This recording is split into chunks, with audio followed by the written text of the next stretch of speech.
at least a few of them, some of them would have gone to the BJP. If you take a look at independents, significant have been leading in 3. In 2019, they had won 8. So for independents, that's down 5.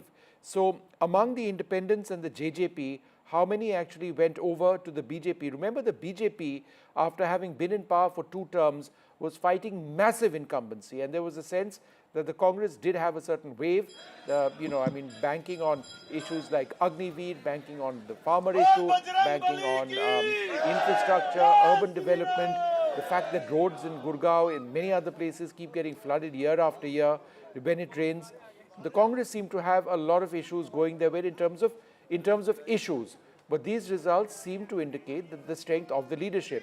Was it consolidation or a split in the Jat vote? Because there was a sense that the Jat vote would go to the Congress party. It's quite clear that the BJP may have made inroads over there among non-Jat voters. Did the BJP actually consolidate, and not just consolidate, but strengthen their particular hold? So the caste dynamics of Haryana politics and which party actually ended up gaining the most, and where the changes took place is something that we're going to have to analyze very, very closely indeed. But one fact which is quite clear is that the JJP, which is down 10 to a perfect 0 this time, they've had their seats going somewhere, and chances are that there was a big swing from them, or a switch, I should say, from them to the BJP. The BJP presently, in terms of leads and results, it's at 49, the Congress at 36, the BJP up 9. That is huge for a party which is quite comprehensively beaten off incumbency, and they have, despite what the Congress has to say, they are in a sense of disbelief. There will be many questions which are asked about the Congress party, infighting within the party, different leaders talking about the chief minister's post. Is it a massive self-goal by the Congress in a state where they had every reason to believe that they would win? I mean, that's something that needs to be seen. Be that as it may, images now live from Kurukshetra, where Nayab Singh Saini, the chief minister designate, the present chief minister, he is about to speak, I think. Let's see if he speaks. नहीं sir बस 2 minute sir 2 minute sir आज बढ़ा देना sir please 2 minute sir बस 2 minute sir बस 2 sir Delhi से आए भाई कोई बात नहीं सर बस 2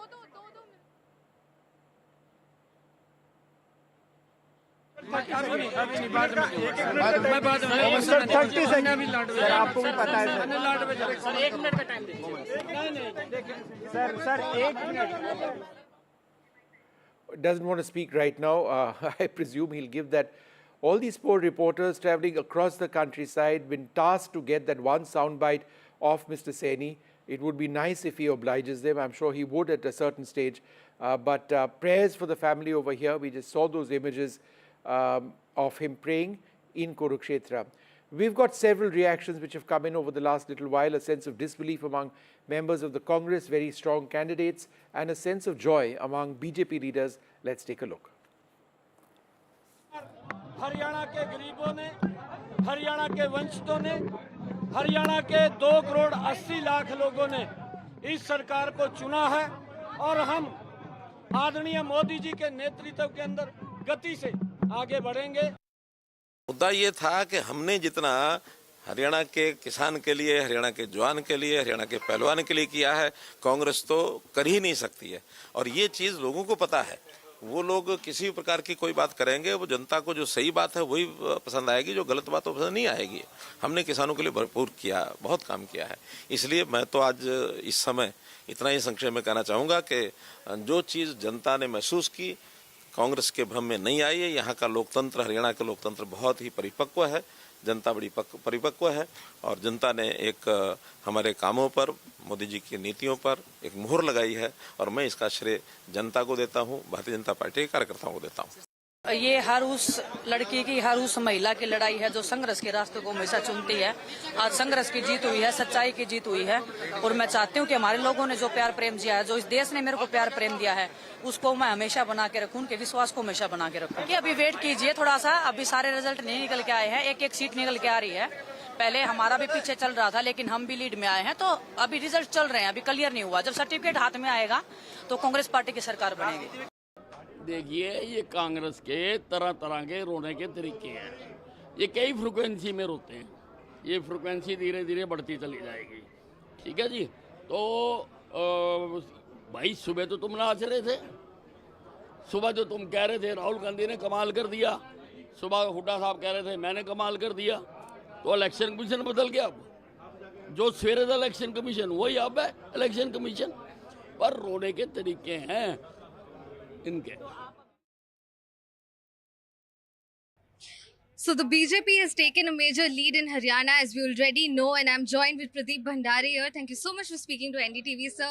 So, sir, with respect to, of course, Haryana, what are the feelings at this point? No, we are extremely thankful to the people of Haryana because they have rejected the negative politics of the Congress party. What was said before the elections, that the wrestlers, women, farmers and Dalits were with the Congress. Now it is proven by the people of Haryana, the voters of Haryana, that the women voted for us, the Dalits voted for us, the Jats voted for us, and all of them voted for us because they believed in Prime Minister Narendra Modi's development politics. Never has it happened in Haryana that a party is repeated for the third consecutive time. We've done that. This proves that the BJP is a pro-incumbency government, not an anti-incumbency government like many analysts suggest. So also, these were, the suggestions, rather the claims by senior Congress leader Jairam Ramesh, and now even Bhupinder Singh Hooda has said that the Election Commission has not updated the data accordingly, or rather in time, and there are miscalculations. These are the suggestions that are happening at this point. Well, Mr. Hooda and Mr. Jairam Ramesh should answer that the same election commission is updating the results in Jammu and Kashmir. How is it possible that the same body, they agree in one state and do not agree in another state? It's not a body which is run by the Congress or the BJP. It's a constitutional body. Now, coming to this, if Mr. Ramesh believes that the election commission is not updating in time, then Mr. Ramesh should also say the similar thing on Jammu and Kashmir. But because in Jammu and Kashmir, their alliance is getting favorable results, so they are silent on that. This speaks about hypocrisy of the Congress party. The election commission already has given an official response to it. Right. Speaking about Jammu and Kashmir, let us get into it. The BJP has not made a lead there. Of course, the Congress, along with the National Conference, is leading there. And speaking about the Kashmir Valley as well, what were the expectations to begin with? No, as far as I see, we've got 29 seats. That's what the total lead is, which is better than what our earlier best of 25 seats was. If you see the vote share, we've got 26% vote share, which is 3% more vote share than the National Conference. So overall, the Valley and Jammu have voted for us. Now, it is understandable that in the Valley, we do not have a base vote, so the NC has consolidated rather than the independents.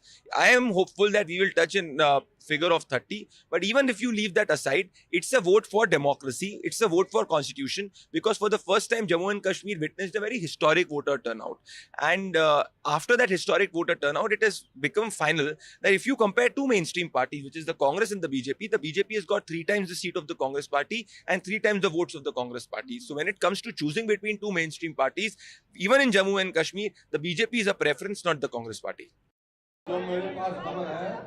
We are touching the majority. Congress is getting majority. हाँ मेरे पास खबर है कई जगह counting रुकी हुई है, जैसे रोहतक शहर की रुकी हुई है, और कई जगह है जो कंफ्यूजन क्रिएट किया, डाटा अपडेट नहीं किया, कंफ्यूजन क्रिएट हो रहा है। डाटा अपडेट कराने में इलेक्शन कमीशन हुआ तो डाटा अपडेट करें, और जैसे मैंने कहा ये खेल है, बॉल कभी इधर, लेकिन गोल हम मारेंगे।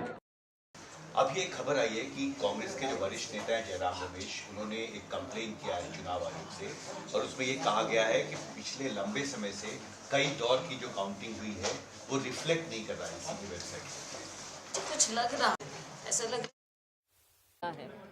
आज जब ऐसा नतीजा आता है तो निराश हो जाते हैं सब, निराशाजनक बात है ये। लेकिन अब हमको इन सब बातों को देखते हुए नए सिरे से आगे सोचना होगा, क्योंकि जो ये अभी चल रहा है बिजनेस एज यूजुअल, ऐसा तो नहीं चलेगा। कहाँ हमारी कमियां रही हैं, क्या कमियां रही हैं, इसके बारे में देखना होगा। कौन जिम्मेवार रहे, पार्टी को किस तरह से स्टेट में सींचा नहीं गया, तालमेल नहीं रखा गया। जो कौन लोग हैं जो जिम्मेवार थे सबको साथ लेकर चलने के और पार्टी को एक दिखाने के और सबको बैलेंस आउट करने के, वो भी बातें हैं। स्टेट में क्या मैसेज गया है, किस लिए लोग कांग्रेस की सरकार बनाते हुए पीछे हट गए हैं। जो एक माहौल बनाया राहुल जी ने, वो उस माहौल को एकदम निगेट कर दिया, ख़त्म कर दिया। इसके लिए क्या कारण हुए, ये सब बातें देखनी पड़ेंगी। मैम, आप जो कह रहे हैं कि तालमेल की कहाँ कमी रही या एक माहौल जो था वो सक्सेसफुल नहीं रिजल्ट ला पाया, तो आप इस चीज़ को आप मानते हैं, शुरुआती मंथन के लिए आप मानते हैं कि तालमेल की कमी रही और ये वजह है, बड़ी वजह है? देखिए, ये हमने पहले से कहा था। आप जानते हैं कि मीडिया के सामने ये बातें पहले हुई थी। चुनाव के समय ज़रूर हमें लगा कि हमको सबको मिलकर चुनाव लड़ना चाहिए। बहुत कुछ होते हुए हमने सारी चीज़ें ढकते हुए चुनाव लड़ा, मिलकर चुनाव लड़ा। लेकिन जिस तरह से उसके as a run up election तक और इलेक्शन के दौरान बहुत सी बातें हैं। आज कहना अच्छा नहीं लगेगा, ऐसे लगेगा कि हम पुअर लूज़र हैं। तो इस चीज़ को छोड़ें, लेकिन आगे के लिए पार्टी को कैसे हम मजबूत करें और हमारे वर्कर जो इतनी मेहनत कर कर के 10 साल बाद आज उम्मीद लगाए हुए थे कि हमारी सरकार होगी, हमारी पूछ होगी और ऐसी सरकार से निजात मिलेगा, आज उनकी सारी उम्मीदों पर जो पानी फिरा है उसके लिए बहुत दुख होता है, निराशा होती है। पर हमारा वर्कर निराश हुआ है, हताश नहीं हुआ। आगे के लिए हम सब मिलकर कांग्रेस पार्टी को फिर से फिक्स करने की बात की, और क्या लगता है कि ये हाई कमांड अब देखेगा, क्योंकि हाई कमांड को ये देखना चाहिए कि क्या हुआ। और आई एम श्योर कि हाई कमांड हर पहलू में जाकर देखेंगे कि क्या हुआ है, किसकी कहाँ क्या कमी रही और क्यों ऐसा नतीजा आया। कांग्रेस में जो खेमेबाजी हुई वो हार का कारण रही? Already under the way, we have seen the counting is already under the way in the various constituencies of Haryana.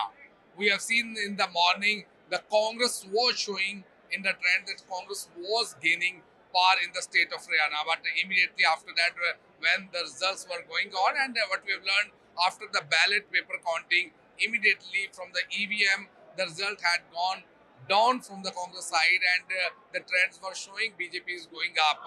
After that, we have seen the BJP still make stagnation in all the results, and what analyze, they are saying the development was one of the major issues. The government is coming back only basis of the development. They have done a lot of work, and they have been claiming there is no anti-incumbency, there is pro-incumbency, and they are saying there was anti-incumbency against the Congress party on the Kharchi Parchi. That was one of the main reasons, and they are saying the way they had given jobs to the people of Haryana without any biasness, no reason, no caste, no any favor from any political party, and especially from any neta, that had become their strength to gain silent vote. Another factor which they are observing, Jat versus non-Jat was one of the main card which was played by the BJP after removing ML Khattar, the former Chief Minister of Haryana. ML Khattar, he has been removed, and they had brought Chief Minister from OBC category, that is Nayab Singh Saini, and he has been working for the state, and they had already made an announcement before the election. Nayab Singh Saini will be the Chief Minister, and if we can see the total vote share also, 30% vote share is from OBC, 20% is 20 or 22% is from Dalit, and 24% is from Jar. So somewhere down the lane, if we can talk about this political calculation, what we have seen and what the trend is showing at this point of time, it indicating that Jat vote had already been divided in the various leaders, whether it's the INLD, which is being led by Jat leader Abhay Singh Chautala, whereas JJP, which is led by Dushyant Chautala, and the Congress party, which is led by Jat leader Bhupinder Hooda. So somewhere down the lane, it seems the calculation which was being made by the BJP on the basis of caste, that had also worked on. And what we have learned from the Congress leaders also and from the BJP leaders also, they say it seems the division of Jat vote was also one of the reasons why the BJP is taking lead from the various constituency. And earlier we have seen when the Congress was claiming there is a lot of anti-incumbency against the government, and this time they will be able to get 60, maybe more than 65 seats also. But now the trend is totally changed. And for the last many hours, we have seen the stalemate is still continuing, that the BJP is getting majority, whereas Congress is struggling for 36 onwards. Also, they are getting 46, 48, 50 also. BJP in the trends, that trend is coming out. So it seems the way the calculation had been made by the BJP party to understand the undercurrent, how they will be able to divide the votes and how they will be able to retain power within the state third time also. So these seems to be strength of the BJP, the way they had given, and in the last leg they had given bonus to the farmers also. They say a lot of farmers they are trying to support the BJP. At the same time, they are saying MSP had been given to all the crop which is being sown in the state of Haryana. That can be one of the factors which we can also understand. But at the same time, unemployment was one of the major reasons for the Congress, whereas it seemed the BJP claims unemployment had become unemployment is not existing in the state of Haryana, and the jobs which had been given, that was earlier given by the Congress by kharchi or parchi, by getting money or by some favor from the political or some recommendation from the political leader. That had not happened, and that could be one of the major factors of why the BJP is getting trend at this point of time in Haryana, despite having anti-incumbency against the BJP government. But now it seems the way the BJP leader had been claiming, it was pro-incumbency in favor of the BJP. So that seems the trend. With Vijay Rajesh Kumar, this is Kurukshetra for NDTV, Rohtak, Haryana.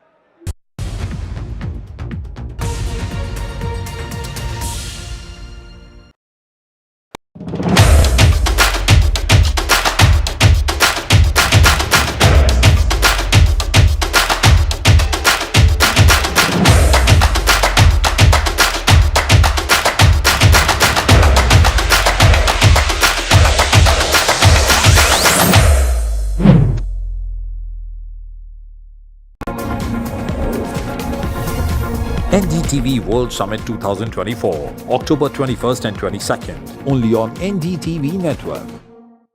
Feels like home. Dulux Velvet Touch with True Color Technology feels like home. Dulux. Stay informed and entertained with the new and updated NDTV News app. You can watch all our channels live, listen to podcasts, read breaking and exclusive news from around the world and more. Download the NDTV app today and get access to the best journalism and storytelling on your smartphone or tablet. The NDTV app. News that matters to you.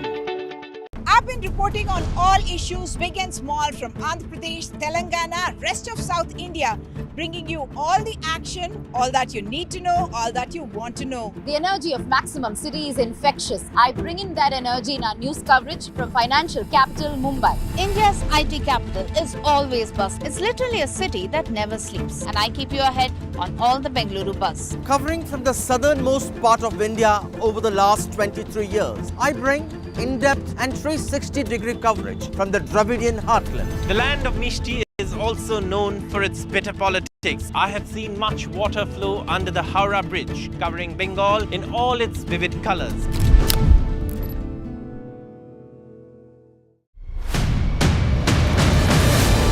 We brought you the best on-ground coverage during the campaign and voting. Now, get ready for the most in-depth coverage on the counting day. Follow the high-stakes battle for Haryana and J&K with top expert analysis, insights and the newsmakers. Only on NDTV 24/7. Count on us.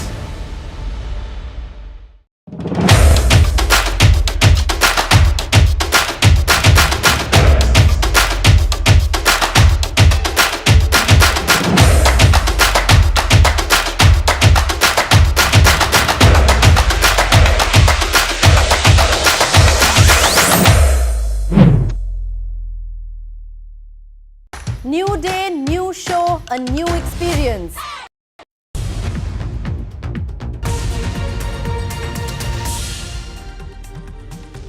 Welcome back. Let's turn our attention now to Jammu and Kashmir, where there's been a resounding victory of the Congress and the National Conference. The National Conference has done particularly well, winning the large number of the seats. We're going to bring you what the exact split is. It's now leads for the National Conference alone in 42. The Congress party leading in 6. The Congress down 6 from last time around, but it's that alliance coming together, 49 for the Congress and the NC. Quite clearly ahead. And in terms of, these are all results now, right? So this is it. The Election Commission has given this. You can call this this election. 90 out of 90 leads have translated now into results. And on the basis of this, it's the Congress and the NC at 49. In 2014, they were at 13. That's up 36, a whopping 36. The PDP, the big disappointment in Jammu and Kashmir, having won just 3 seats, and that's down 25 from last time around. Really, the status of the PDP in the politics of Jammu and Kashmir would need to be looked at very closely. A huge amount of introspection is something that the party would need to look at. The independents, we had thought so much about the independents having a potential role, particularly in the context of a close election, which is what many thought that this would be. The independents haven't done well at all. In fact, 12 down from last time. So the story is really a story of the National Conference at 42 seats in terms of the winning party. The BJP, you ask, well, they contested in 62 seats and they won 29 seats, 29 out of the 62. That is up 4. They'd won 25 in 2014, but nowhere close to being where they would really have been in a position to threaten the dominance of the Congress and the NC. Omar Abdullah is going to be the next Chief Minister of Jammu and Kashmir. These elections very important because it's the first election in the state, remember, in 10 years. लंबे अरसे के बाद दोबारा जम्मू कश्मीर में एक जमहूरी निज़ाम कायम होगा।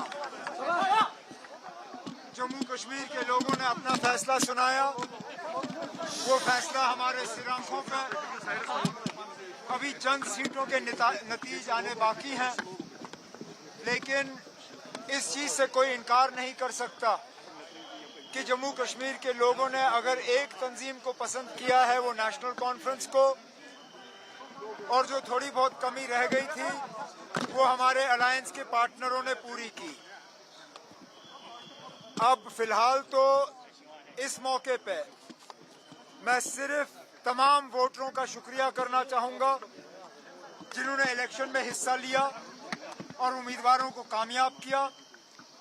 लेकिन क्योंकि मैं गांदरबल की सरजमीन पे खड़ा हूँ, मैं यहाँ से गांदरबल के एक एक वोटर का शुक्रिया करना चाहता हूँ, उनका भी जिन्होंने मुझे वोट नहीं दिया, लेकिन खासकर उनका जिन्होंने मुझे कामयाब करके दोबारा यहाँ 5 साल गांदरबल के लोगों का एज एमएलए खिदमत करने का जो मौका दिया है। मैंने गांदरबल के लोगों को पहले ही कहा था कि इन्हें एक दिन मेहनत करनी होगी। इन्होंने मेहनत की, वोट डाले, मुझे कामयाब किया। अब इंशाल्लाह अगले 5 साल के लिए मैं मेहनत करके गांदरबल की खिदमत करूंगा।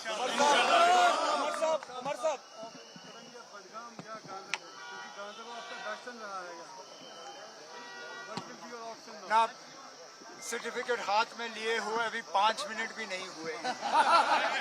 मुझे साथियों के साथ बैठ के थोड़ा सा इस जीत का मजा लेने दीजिए, उसके बाद हम ये जो सवाल हैं इनके जवाब बाद में देंगे ना। अभी फिलहाल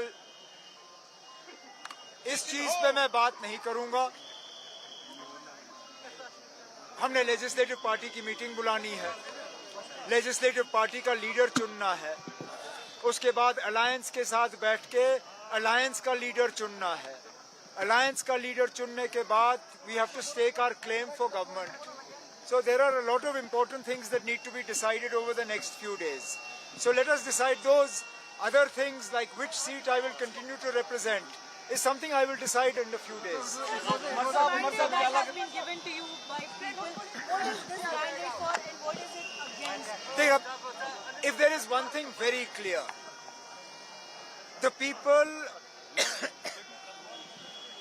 particularly of Kashmir and the mountains of Jammu, have voted resoundingly to reject the politics of the BJP and its associate parties. चाहे वो BJP की B team, C team, D team या E टीम हो, जिन लोगों को jail से निकाल के यहाँ इलेक्शन लड़वाए गए, उनकी भी कुछ हालत ठीक नहीं है। पार्लियामेंट के इलेक्शन के बाद एक शख्स जिनको लोगों ने सिंपैथी के बुनियाद पे वोट दिया, उसे ये गलतफहमी हुई कि शायद वो बहुत ही ज्यादा पॉपुलर है और उसने उस पॉपुलैरिटी के बुनियाद पे यहाँ उम्मीदवार उतारे। उसका भी नतीजा सामने है। लोगों ने बीजेपी की सियासत को रिजेक्ट किया है और एक नई उम्मीद जताई है। अब हमारा फर्ज बनता है कि हम लोगों के उम्मीदों के बराबर जो है उतर आएं और काम करें। ओके, उमर साहब, लोगों ने अपना फैसला दिखा दिया है। लोगों ने यह साबित कर दिया है कि जो इन्होंने इक़दामात 5 अगस्त को किए थे वो लोगों को मंजूर नहीं है। मैं कहता हूं, मैं सबका शुक्रगुजार कि लोगों ने इलेक्शन में हिस्सा लिया और बड़ी आज़ादी से लिया और अल्लाह का शुक्र है नतीजे आपके सामने हैं। उमर अब्दुल्ला बनेगा chief minister. BJP can celebrate that they have won most of the seats in Jammu, particularly in the areas where Congress was contesting. And Congress has not been able to win a single seat from the Hindu majority areas. Even in Muslim majority areas, BJP has managed to win seats. For example, in Doda region. So, in fact, Congress has been a weak link for the National Conference in this election. National Conference contested on 51 seats and they are winning more than 42 seats, and there are independent candidates who are actually NC members were not given tickets because of the alliance. So they too are, at least 3 of them were winning. So if you see, if tomorrow you will see 45 NC will be having 45 members, and while as Congress has just 6 or 7 seats, they were leading. Most of them are in the valley with riding on the pro-NC wave in the valley, where NC has swept this election.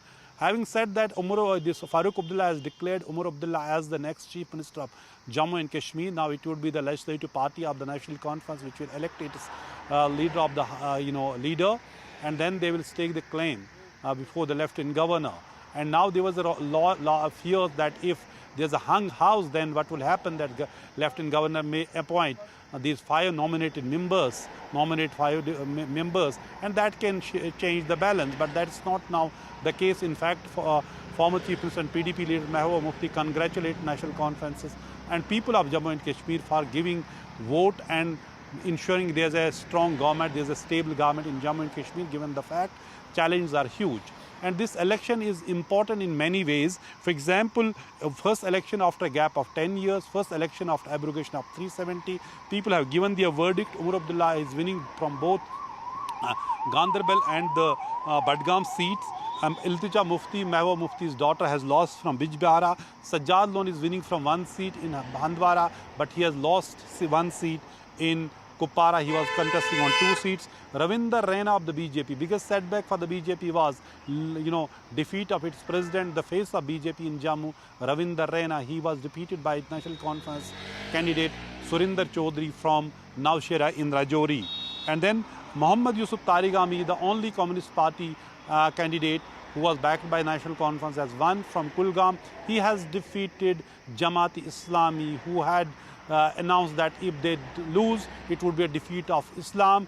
In an area, which has a 100% Muslim population, they have chosen to, elect, this Communist Party leader, and it's the 5th win of the Communist Party leader, Muhammad Tarigami, from this Kulgam. And this is the fight in this election. We saw for the first time Jamaat-Islami contesting in Jammu and Kashmir, and also in Pooch Rajouri. Pahadi Gujjar divide has not worked. Despite the fact BJP gave reservation to parties, it has not worked. It has that almost all the seats have been won by the National Conference, Congress Alliance, mostly National Conference. And the new parties like Ghulam Nabi Azad's party, Engineer Rashid's Awami Ittihad party, or Apni party of, Altaf Bukhari, they have faced the rout. Engineer Rashid has been able to manage only secure one seat from Langate. All other candidates of his party, Awami Ittihad party, have lost.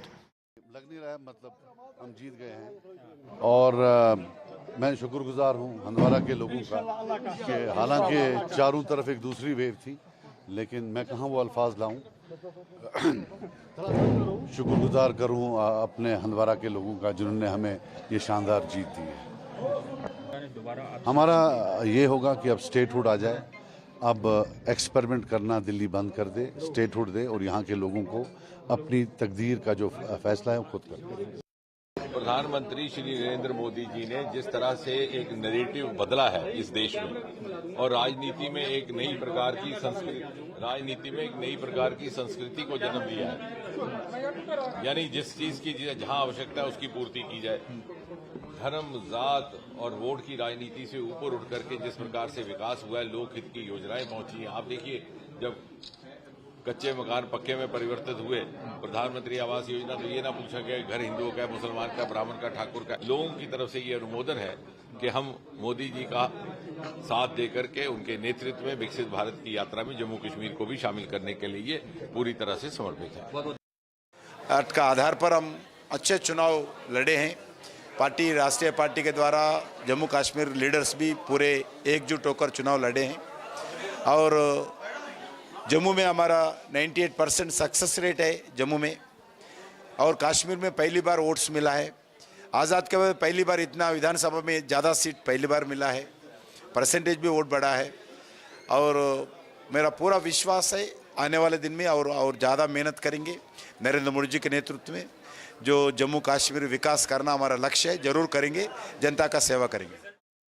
Tarigami Saab, this was seen as a big battle and Kulgam was seen that Jamaat Islami is winning that, but finally you are making it, you are defeating them. It's not me. I should say it, I should accept it, and all of us should admit it, that the role played by the people of Kulgam, I salute them.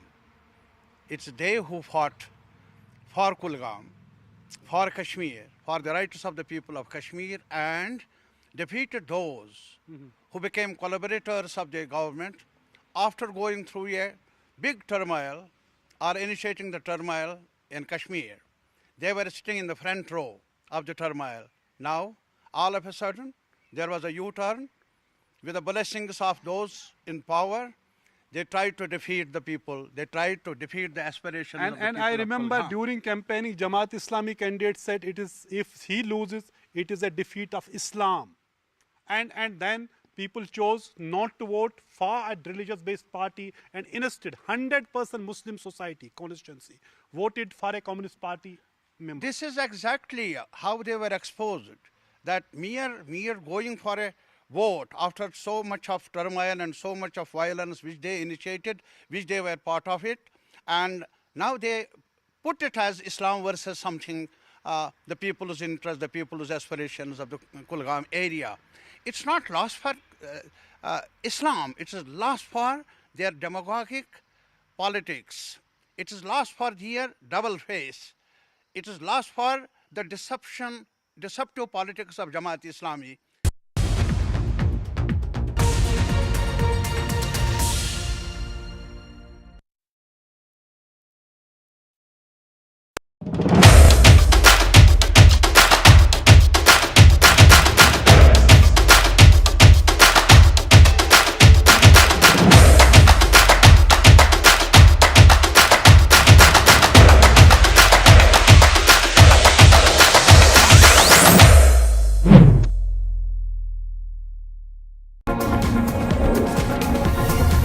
NDTV World Summit 2024, October 21st and 22nd, only on NDTV Network.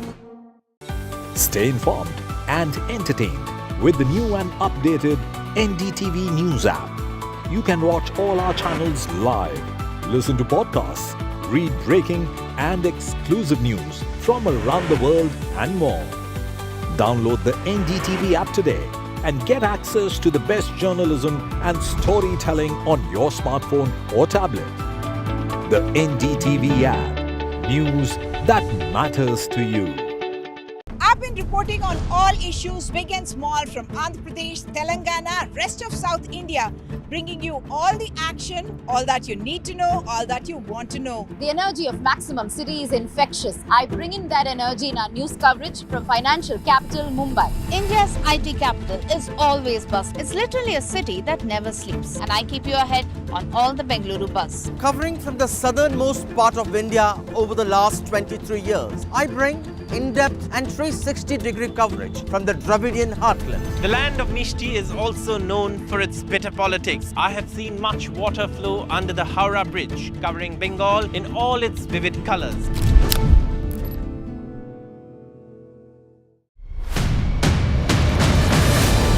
We brought you the best on-ground coverage during the campaign and voting. Now, get ready for the most in-depth coverage on the counting day. Follow the high-stakes battle for Haryana and J&K with top expert analysis, insights and the newsmakers. Only on NDTV 24/7. Count on us. New day, new show, a new experience. Start your day with the news, not views. We bring you stories that matter and impact your life. News that informs and keeps you ahead. From Maximum City, Mumbai, to the seat of power, Delhi, NDTV brings you the best breakfast show. Breakfast news on NDTV, 8 a.m. every day.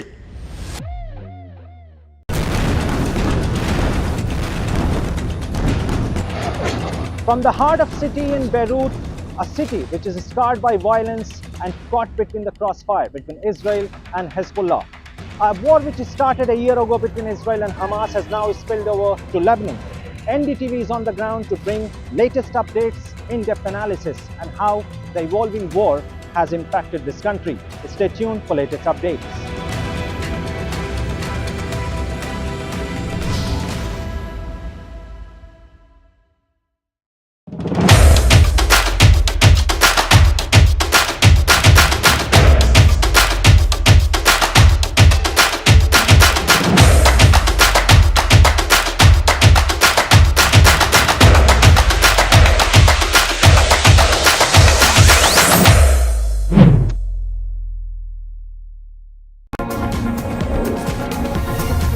NDTV World Summit 2024, October 21st and 22nd, only on NDTV Network.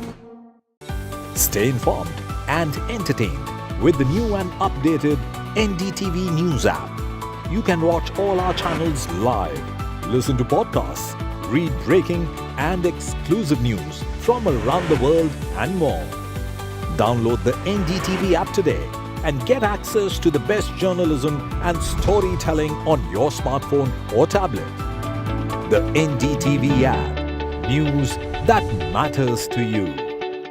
I've been reporting on all issues big and small from Andhra Pradesh, Telangana, rest of South India, bringing you all the action, all that you need to know, all that you want to know.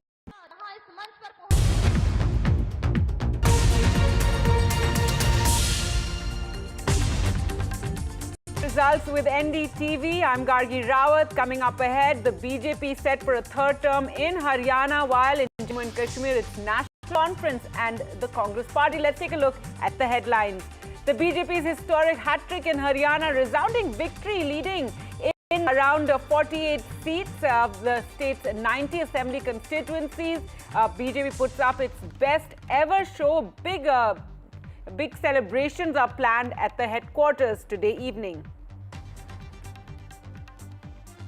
The Prime Minister will lead the BJP victory bash this evening. He will be arriving at the headquarters at around 7:30 and there will be mega celebrations, in fact, planned across the country. Man of the moment is Haryana Chief Minister Nayab Singh Saini, who was the last-minute chief ministerial change. The gamble, however, paying off, and sources tell NDTV Nayab Saini likely to be back as Chief Minister. And it's been a shocker of a day for the Congress party, routed again in Haryana. Divisions in the top leadership seem to have cost the party. Congress also accuses the Election Commission of slow counting. The Election Commission says the allegations are unfounded. Will be addressing a press conference. Jammu and Kashmir choose National Conference and the Congress party. Omar Abdullah set to be Chief Minister again. That's what Farooq Abdullah has said, as the National Conference and Congress alliance is in commanding position.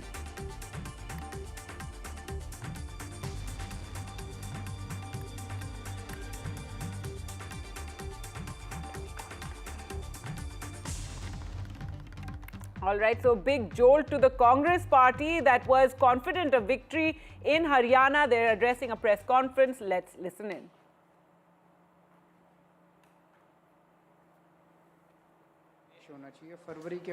Rule by proxy अपने lieutenant governor के माध्यम से किस तरह से जम्मू कश्मीर में भ्रष्टाचार, कैसे वहाँ के स्थानीय नागरिकों कि न सुरक्षा का ध्यान रखा, न रोजगार का ध्यान रखा। लगातार जो खबरें, आतंकवाद बढ़ने की खबरें, जम्मू रीजन तक में आतंकवादी हमले होने लगे, न आम नागरिक वहां सुरक्षित महसूस करता है, न पर्यटक महसूस करते हैं अपने आप को सुरक्षित। कश्मीरी पंडितों से जो वादे किए गए वो बिल्कुल भुला दिए गए पिछले 10 साल में। ये सब इन परिस्थितियों के बीच में जम्मू कश्मीर में एक चुनाव हुआ, ऐतिहासिक चुनाव था, और जम्मू कश्मीर के बाशिंदों ने एक स्पष्ट जनादेश दिया। जम्मू कश्मीर आज भी हम उसको राज्य ही मानते हैं, तो मैं तो यही कहूँगा कि जम्मू कश्मीर राज्य के लोगों को बहुत बहुत मुबारक कि उन्होंने इस चुनाव में बढ़ चढ़कर हिस्सा लिया और करारा जवाब दिया उन लोगों को जिन्होंने जम्मू कश्मीर को की इज्जत को रौंदने में कोई कसर नहीं छोड़ी थी। जैसा कि आप सब जानते हैं, पूर्ण राज्य का दर्जा छीनकर यूनियन टेरिटरी बनाना अपने आप में अप्रत्याशित था। हरियाणा में चुनाव हुआ जिसके नतीजे बिल्कुल अप्रत्याशित हैं और यहां तक कि यह भी कहेंगे कि अस्वीकार्य हैं। जिस तरह की शिकायतें लगातार आ रही हैं, अभी हम जयराम रमेश जी और मैं जिस कमरे में बैठे थे वहां भी लगातार शिकायतें, हमारे नारनौल के कैंडिडेट राव नरेंद्र सिंह हो गए या पानीपत के कैंडिडेट हो गए, 3 जिलों से हिसार, महेंद्रगढ़, पानीपत, यहाँ से लगातार शिकायतें आ रही कि कैसे बैटरीज जो मशीन की थी वो 99% थी और जिन मशीनों की बैटरीज 99% थी उन मशीनों में नतीजा एक आया, हमें हराने वाला नतीजा आया, और जो मशीनें नहीं, जिनको छेड़ा गया, जिनकी बैटरी 60-70% जो स्वाभाविक है होनी चाहिए थी, उसमें हम जीत रहे हैं हमारे कैंडिडेट। तो हम ये सारी शिकायतें इकट्ठी कर रहे हैं। हमारे कैंडिडेट्स ने वहाँ रिटर्निंग ऑफिसर्स को शिकायतें दी हैं और दे रहे हैं अभी, लेकिन आने वाले कुछ दिनों में ये सारी शिकायतें लेकर हम चुनाव आयोग में जल्दी ही जाएंगे और अपनी शिकायत वहां दर्ज कराएंगे। इस तरह का नतीजा कहीं भी धरातल पे नहीं दिख रहा था। आप लोग भी गए, हम लोग भी गए, सब घूम रहे थे। कोई ये नहीं मान सकता कि हरियाणा में इस तरह का अप्रत्याशित नतीजा आएगा। हम सब अचंभित हैं। ये एक लाइन में इसको कहा जाए तो ये तंत्र की जीत है और लोकतंत्र की हार है।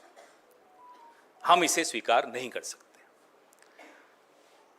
जयराम रमेश जी से मैं आग्रह करूंगा कि इस प्रेस वार्ता को आगे बढ़ाते हुए अंग्रेजी में अपनी बात रखें।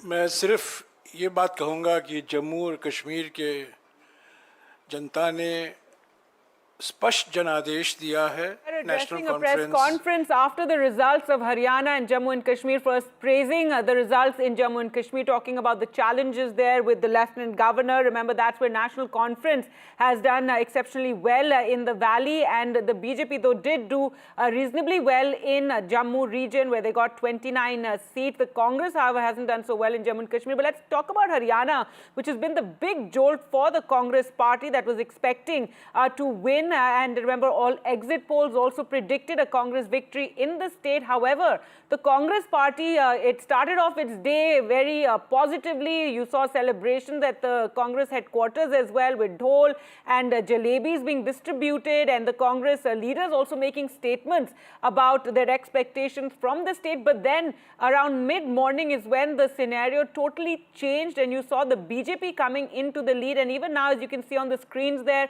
BJP at 48, Congress at 37. Pawan Khera of the Congress party, earlier he and Jairam Ramesh spoke about the slow counting of the Election Commission and officially complained about how the results are trickling in very, very slowly in various seats of Haryana. And the Election Commission even responding to that, saying these are completely unfounded allegations that, totally denying any of what the Congress was claiming. And now again in this press conference, we just heard Pawan Khera talking about certain districts of Haryana where counting is still underway, and they're still waiting for the results and for the numbers to come in, and saying that they're getting several complaints coming in from their leaders there in those particular districts. So the Congress once again talking about the EVMs and talking about the numbers in Haryana, saying that this is unacceptable, saying on the ground, as one could see, there was a complete wave in our favor. But of course, many hidden factors there, and the BJP, in fact, talking about what worked in their favor. And the BJP is saying there was a consolidation of the anti-Jat vote, and this had to do also with the Congress's over-reliance on Bhupinder Singh Hooda, the Hooda factor, the fact that they gave him a complete free hand. Remember, he had a majority of the tickets, of a share in deciding the tickets. In fact, 70 of his supporters got tickets in the Congress party, and this somehow worked against the Congress, with the other castes then getting a little jittery about this sort of consolidation, this aggression or boisterousness within the Jats in Haryana, where they were very sure that they were going in for a victory. So that may have given jitters to other castes, and that could have cost the Congress when it came to voting. Also, the appointing of Nayab Singh Saini as the face of the party. Now, this is a formula we've seen very often in the BJP, that in the last 6 months to defeat that anti-incumbency, they change the chief minister face, which is what they did with Saini, but also bringing in an OBC face as the Chief Minister of Haryana. So that was something that also worked in their favor. Let's go across to Aishwarya. In fact, he has all these details and more. So Aishwarya, take us through what are the factors that the BJP is claiming that this is what helped them win. One, the Jat factor, the OBC factor, also Saini as the changing from ML Khattar to Nayab Singh Saini just ahead of elections.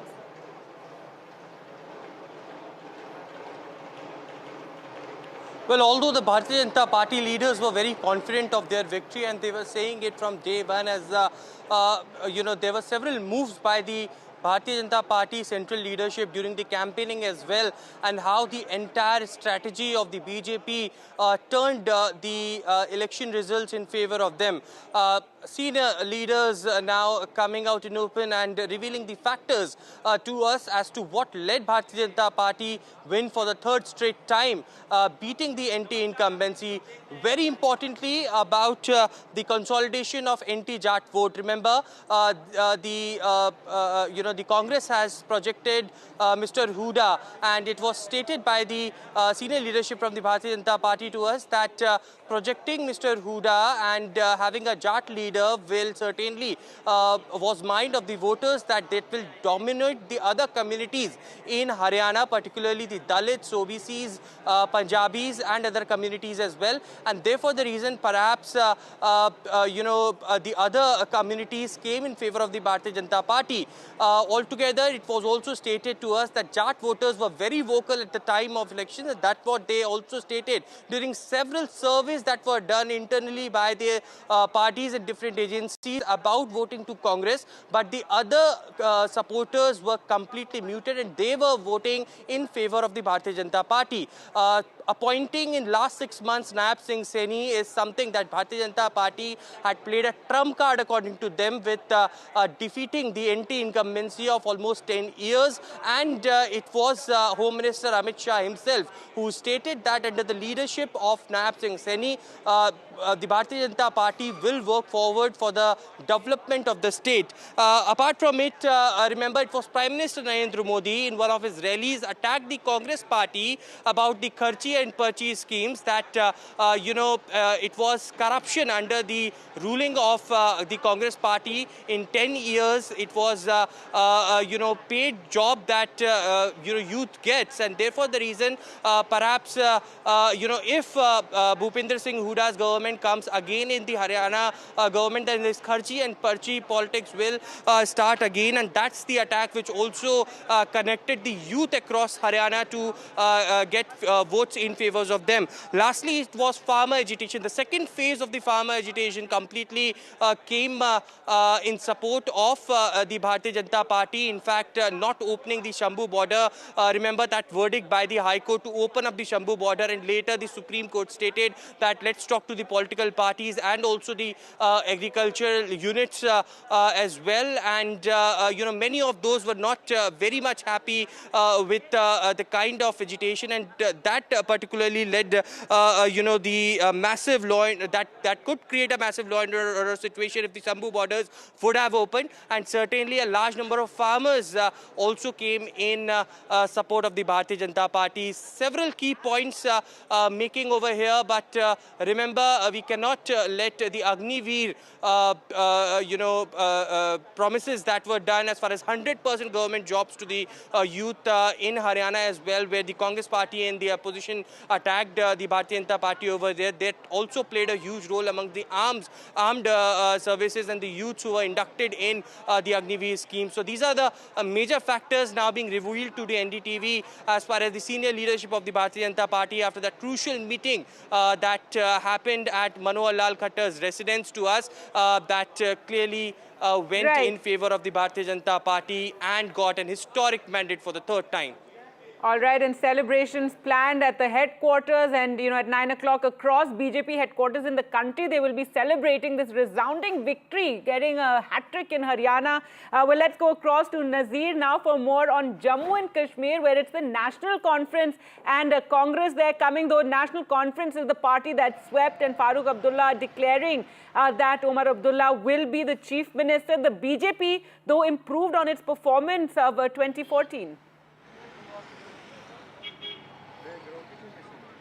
Yeah, exactly. BJP has improved its performance. If we see the number of seats they have won, but the number of seats, which were increased in Jammu region after the, delimitation, the number is almost the same. Having said that, they would not be part of the government now. In 2014, they were part of the government despite winning only 25 seats. This time it is National Conference Congress, and National Conference has actually surpassed their own expectations.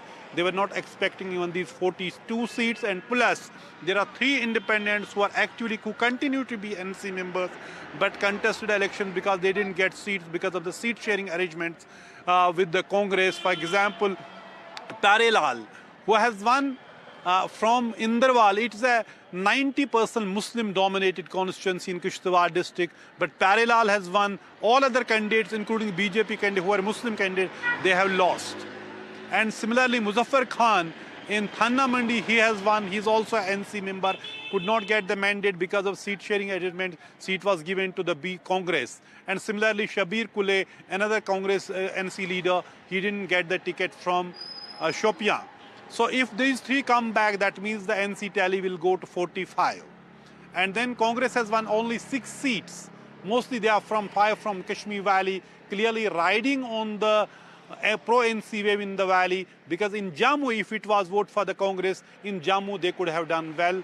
They have completely, rather miserably failed in Jammu region, where they contested most of the seats. In fact, during the campaigning, Omar Abdullah was very clear, asking Rahul Gandhi to campaign in Jammu and fight against the BJP rather than campaigning in the valley for few seats. Just there, they were contesting just 7 or 8 seats in the valley.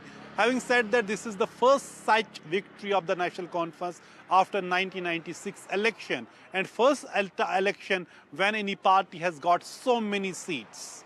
Otherwise, the threshold was 28 seats till 2014 assembly elections.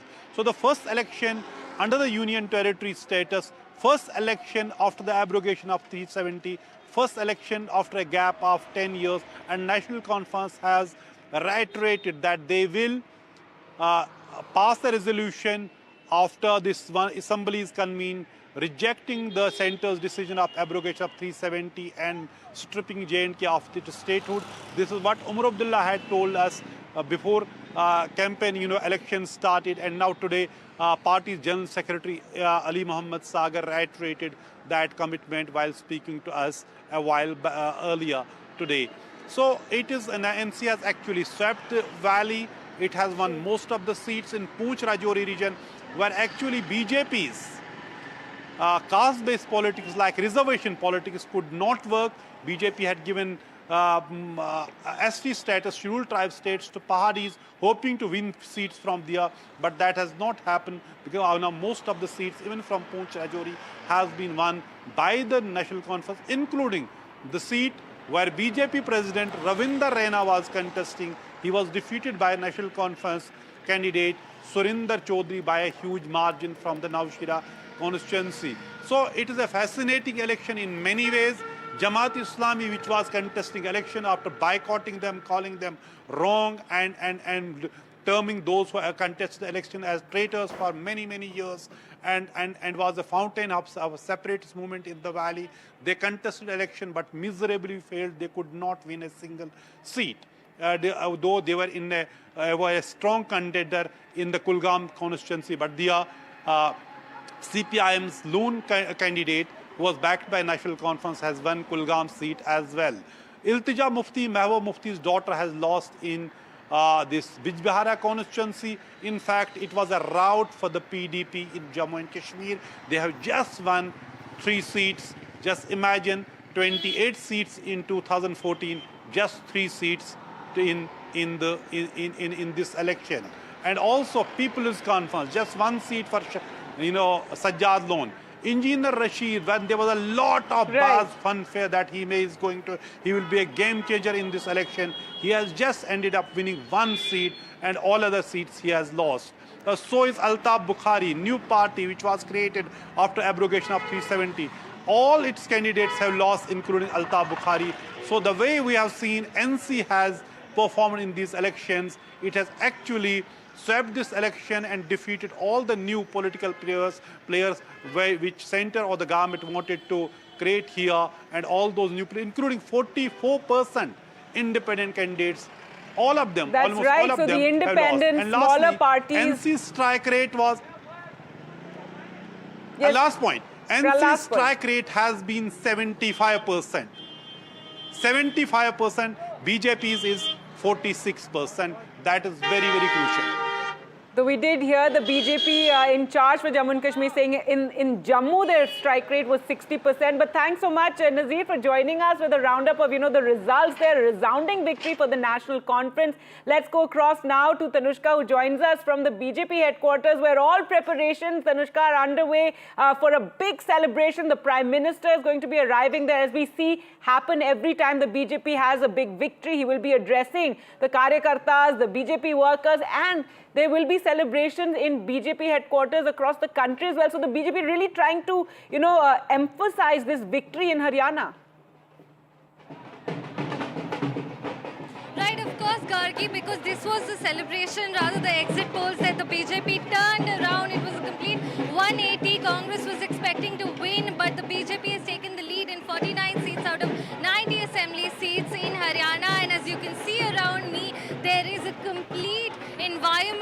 of jubilation and joy and celebration. There are several dhol groups here that are going on. As you can see right now, they're preparing for Union Minister JP Nadda also to arrive. He'll arrive before the Prime Minister. So chairs are being laid out. A screen has been set. There are sound boxes also that have been put up here. Of course, a lot of BJP workers here as well. And as you can, security forces are also amped up here. Rightly so, as the Prime Minister will be addressing the party today upon the victory that they've had in Haryana. And the environment here is that of complete celebration out there as well. There's a band group that has just come right here to the BJP headquarters, and the celebrations are at a complete high. Celebrations will also go on across the entire country as well, which is what the party has decided upon. So this is what the environment is currently right now at the BJP headquarters, with them winning in Haryana.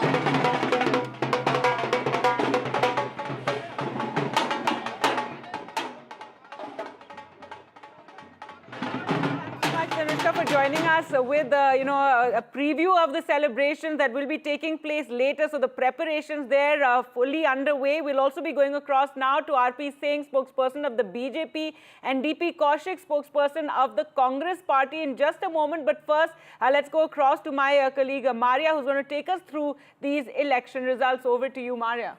Yes, Gargi, there is lots being discussed as to what are the big takeaways. How did the Congress get it so horribly wrong? And how did the BJP spring a surprise? As well. Yes. Everybody got it wrong. Everybody got it wrong, including the pollsters who have been getting all elections wrong recently. So what are the big takeaways? Remember, these are the first set of elections that are taking place after the Lok Sabha polls. Lok Sabha polls where the BJP performed far less than its own expectations of 400 par and was around 240, which made them, go in for alliances with the JDU and the TDP. So the big takeaway certainly is that the BJP is firmly in the pole position after the results of today. Prime Minister Modi's personal appeal is intact. The Modi magic that we keep talking about remains a strong force for the BJP to win state elections as well, not just the Lok Sabha polls, because Mr. Modi is back as the Prime Minister for the third consecutive term. Let's look at more takeaways as far as the big, the verdict of today is concerned. Remember, in the heartland, after winning Madhya Pradesh, Chhattisgarh, the BJP has gone on to retain a state where they have been in power for 10 years. So their heartland appeal, heartland charisma of Prime Minister Modi is intact. He remains popular, and that is the reason why this victory for Haryana matters. And important again, that it was strong in Jammu. It retains Jammu yet again. So when we look at the big picture, we are looking at Haryana and also the Jammu and Kashmir polls. And again, an important takeaway, be it Jammu or in Haryana, whenever there is a one-on-one contest between the BJP and the Congress, it is the BJP with its election-winning machine, the organization stronghold that it has, always has an edge over the Congress. This was an election which was almost declared for the Congress party till the BJP sprung a surprise in Haryana and retained and won remarkably well also in the Jammu region, winning around 29 at the moment. Let's move ahead and analyze what went wrong for which political party. But yes, when we look at what happens now onwards, remember this year itself there are two important states which go to polls, Maharashtra and also the state of Jharkhand. So BJP is going into those elections with renewed momentum. There is a great fillip in their campaign, which is how the BJP will be seeing it. Now, what is the lesson for the Congress party? How did they get it so wrong? The core messaging of the Congress party, remember Rahul Gandhi even here was talking about reservation. He was talking about alleged anger of the Kisan, the farmers. He was talking about an alleged anger of the Jawans because of the Agniveer or the Agnipath scheme. That has all crumbled. So all the narrative of the Congress, the messaging of the Congress party going really wrong. Rahul Gandhi getting the caste pitch wrong, the message of Jawan, Pehelwan and Kisan. There were protests that the Congress party was backing, which again generated an anti-Jat consolidation. So when it came to the messaging, the Congress party has got its Haryana strategy wrong from the word go. Shifting focus to another set of understanding. And let's not forget that just as Madhya Pradesh, did the Congress party rely too much on this man? The old war horse of the Congress party, yes. But did Mr. Hooda in the ticket distribution also ensure complete dominance of his own people? Just as we saw by Mr. Kamal Nath in the state of Madhya Pradesh, where the BJP did not have as much chance, but they returned with a compelling victory. And what it led to was that Jat Shahi would be back with this kind of dominance of Mr. Hooda in the entire narrative. It was about Hooda election, not the Congress election. Let's not forget, there was that Kumari Shailja factor. Kumari Shailja, Dalit face of the Congress party, kept on asserting herself throughout the campaign. There were multiple camps within the Congress which were at play. Kumari Shailja enjoyed the support of the Dalit voters. We are seeing that Dalit consolidation now with the BJP, realizing that they will not be getting a say in the power pie in case if the Hoodas come to power, because the Congress was not giving Kumari Shailja her due. Now, let's not forget that the man of the moment in many ways is Nayab Singh Saini. What makes Nayab Singh Saini such an important figure in this election? Remember, he came to power just 6 months before the polls. He was to cut the anti-incumbency of 9.5 years of Manohar Lal Khattar, a member of parliament from Kurukshetra, a BJP president also of Haryana. He did something which went right for the party. He ensured that there was a non-Jat consolidation for the BJP. Remember, there is 30% OBC vote in the state of Haryana, which consolidated for this man, the Saini factor. He gave that new, perhaps new energy to the party cadre, which went all out to back this man, that is Nayab Singh Saini. What happens now? In sense that there are 2 elections that are going to take place later this year. There is Delhi in the first month of 2025. The BJP is going in this election where they have a chance, both in Jharkhand and also in Maharashtra. With a lot of energy, they get better bargaining power because it will be Mahayuti versus Mahavikas Aghadi. In Mahayuti, they will be seen as an important factor, perhaps the pivotal force around which other factors, be it Shinde or Ajit Pawar, will have to rally on. So the BJP certainly getting an upper hand vis-a-vis its own alliance partners in Maharashtra.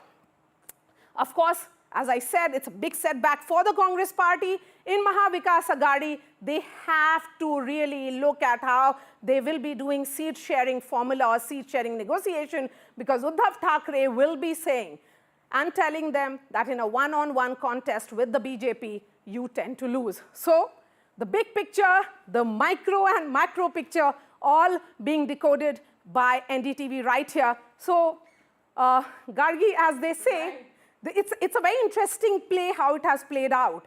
You know, we begin the day at 9 a.m. There are celebrations at the Congress office. The jalebis at the Congress office will be everything changes. Yes, and everything changed just an hour later, and we'll be, analyzing and deciphering this result and what worked for whom. But let's go across to our guests now, and R.P. Singh of the BJP and D.P. Kaushik of the Congress party. And D.P. Kaushik, first to you, we just saw the press conference, and I'll go through what Maria just explained right now, the various reasons for the BJP victory in Haryana. But if we talk about the press conference a short while ago where Pawan Khera spoke about how we cannot accept this verdict, saying that we will complain, raising doubts over counting, saying system won, democracy lost. Now, this seems very, it seems like sour grapes at a time when initially you were celebrating the first leads that were coming in, and now that you have lost so badly, you're talking about EVMs again. देखिए, obviously जो result Haryana के आए हो surprising result हैं। कभी ऐसा सोचा नहीं था कि इतनी इस सीटें, जो कि मुझे लगता है कि हरियाणा में पहली बार हमारा देश का, चाहे सीआईडी हो, चाहे हमारा मीडिया हो, सब की कैलकुलेशन फेल होती नजर आई है। तो मुझे लगता है कहीं कहीं अभी कांग्रेस पार्टी अभी इस चीज मंथन कर रही है कि कहाँ क्या गड़बड़ हुई है। कुछ तो है जो कि हमारा सुबह का भी अगर डाटा देखेंगे तो आप लोग सबको ये लग रहा है कांग्रेस 58 से नियर बाई 58, 50, 61 के आसपास सीटें आ रही हैं। बट सडनली 10-11 बजे के बाद चुनाव जैसे जैसे कांग्रेस का अप डाउन होता चला गया, बीजेपी अप होती चली गई। रीजन कुछ पता नहीं चल पा रहा। कुछ रीजन कांग्रेस के अंदर भी रहा है, जैसे बीच में शैलजा जी के साथ जो चीजें हुई हैं, उसके बाद कुछ हरियाणा के अंदर जो लोगों ने अब की बार जो सोच रहे थे जाट नून जाट, तो पहले इंटरनली जो बना है पार्टी की तरफ से ना बोले, लेकिन कुछ न कुछ तो गड़बड़ जरूर हुई है कि लोग हुड्डा साहब के साथ जो कैलकुलेशन करके चल रहे थे, भाई जाट एक तरफ था और बाकी जो अदर कास्ट एक साइड में हुई है। तो मुझे लगता है कि रिजल्ट वाकई में सरप्राइजिंग रिजल्ट है। ऐसा कभी सोचा नहीं था कि इस तरह के रिजल्ट हमारे सामने आएंगे। और बाकी जो गड़बड़ है वो अभी देखने को मिल नहीं रहा है। कुछ चीजें आई हैं सामने, बट जब तक सारी चीजें सामने नहीं आती तब तक कुछ हम लोग कह नहीं पाते इस चीज को। तो मुझे लगता है कि 1-2 दिन में सारी चीजें क्लियर हो जाएंगी, कहाँ का गड़बड़ हुई है, किसका तो ये क्या इंट्रोस्पेक्शन होगा कांग्रेस पार्टी में? जिस तरह से जो ये फैक्टर्स हैं, इंट्रोस्पेक्शन होगा जहां गलतियां हुई है, क्योंकि कांग्रेस बार बार जगह जगह में गलती की करते रहते हैं और ये जो इन फाइटिंग कंट्रोल नहीं हो पाती आपकी कभी।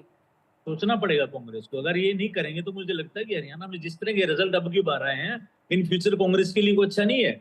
बट एक चीज मैं आपको कहना चाहूंगा कि कांग्रेस के अंदर अब मैंने देखा कि 3-4 सीटें तो हमारी ऐसी जो 300 से नीचे का मार्जिन है, और 30 सीटें ऐसी जो 3000 से नीचे का मार्जिन है। 14-15 सीटें ऐसी भी जिन 1000 से नीचे का मार्जिन है। देखिए फाइट बड़ी टफ टू टफ थी। ऐसा नहीं है कि कांग्रेस ने फाइट अच्छी नहीं लड़ी, बट कुछ रीजन इंटरनली रहे हैं। मुझे लगता है उन रीजन के ऊपर हमें जाना पड़ेगा। चाहे वो बीच का जो हमारा दलित वोट बैंक था, मुझे हमें लगता है कि 100% कांग्रेस की तरफ था, लेकिन वो छिटका है किस वजह से गया है, वो सब चीजें हमें, और भी बहुत सारी कास्टिज्म की बातें रही, वो सोचना पड़ेगा क्यों ऐसा हुआ है, किस वजह से हुआ है, तो एनालिसिस करना पड़ेगा कांग्रेस को। All right, and RP Singh, your reaction to that? So Congress shocked by this result, and we just heard that press conference questioning it as well, talking about EVMs once again, talking about certain districts from where complaints are coming in from Congress people. But your comments on the results, and was it as surprising for you? Well, not at all. I've been on channels regularly saying that we'll do good, and then it will be the exit poll will prove like a Chhattisgarh exit poll. Fact is that under the leadership of Amit Shah ji, the party has grown and has built up a structure which is called Panna Pramukh structure.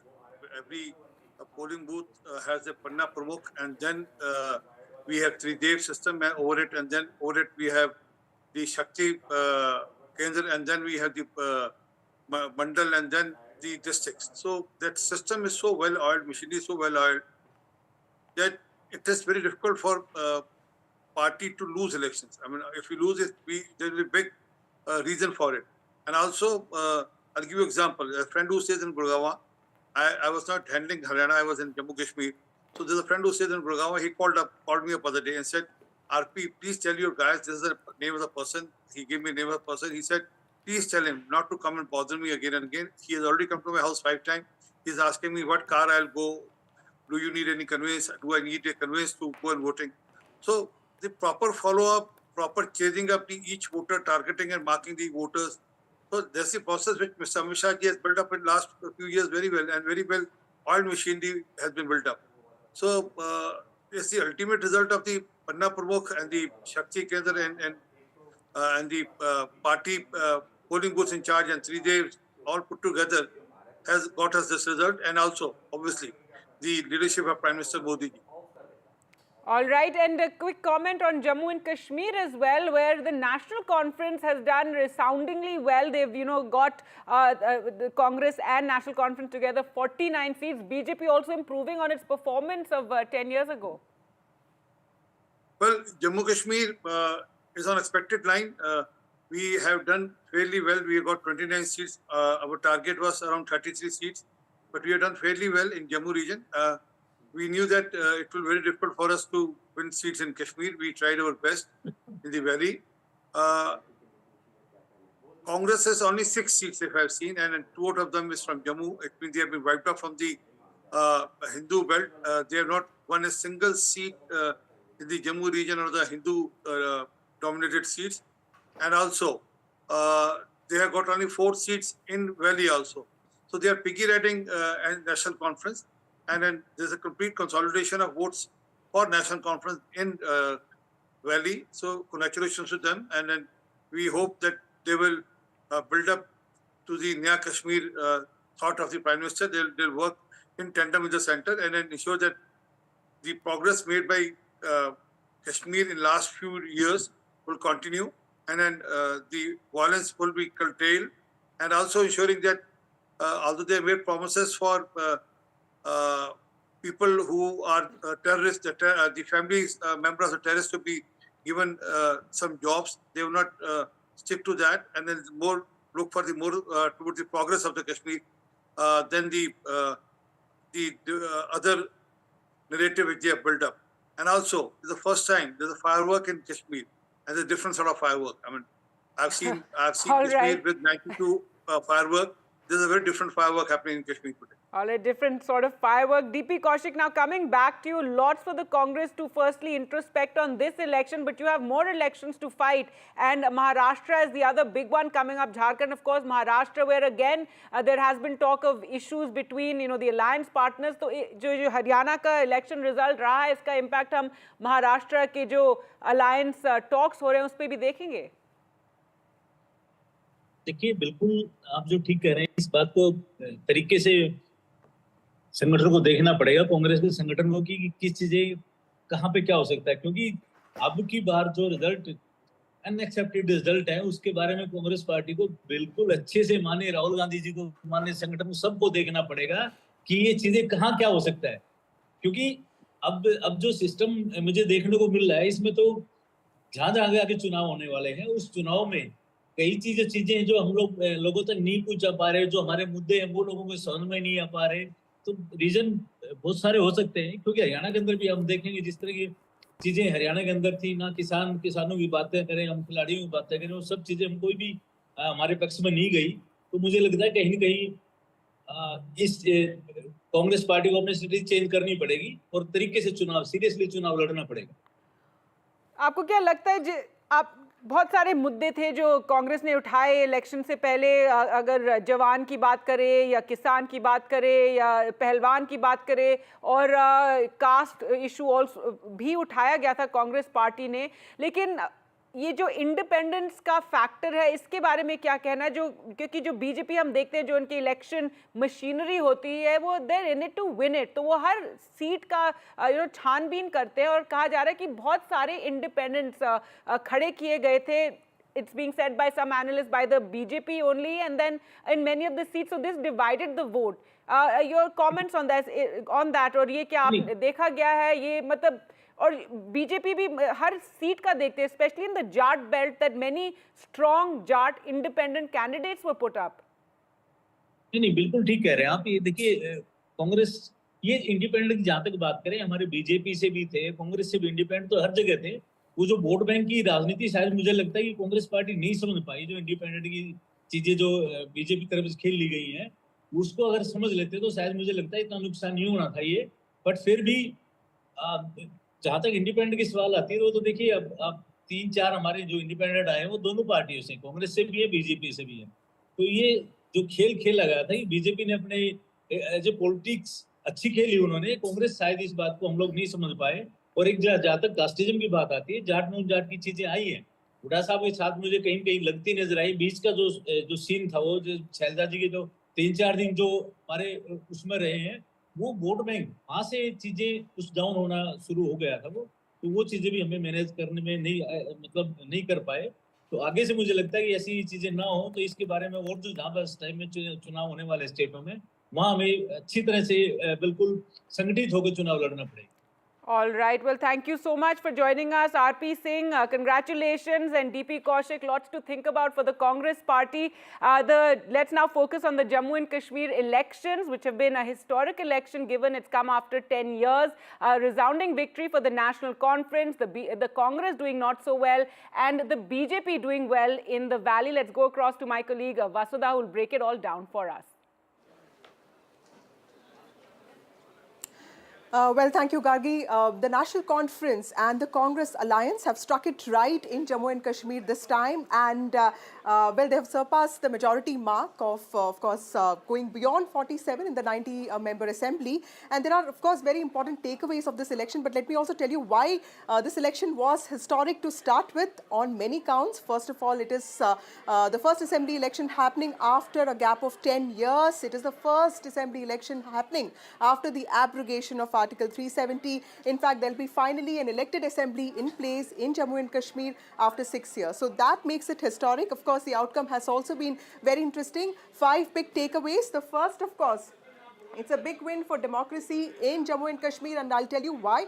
Let me just cite some numbers of voter turnout. The voter turnout in Jammu and Kashmir this time was more than 64%, which was more than 58% last time. Clearly, voters were enthused to vote, and that is because there has been much that the valley and, of course, the region of Jammu has gone through, starting with, of course, the dissolution of the state assembly. Then, of course, Jammu and Kashmir lost its special status of Article 370, and the delimitation happened. There was also, special tribe category status, given to several groups, and of course SC given to some groups like Valmiki. So clearly the valley and Jammu have gone through a lot. People were enthused to vote, and which is why it just reflected not just in the voter turnout, but also in the number of candidates. 908 candidates from several parties actually, contested this election. 44% of them were from smaller parties, and also from, they also were independents, which is why this election became all the more important and unique.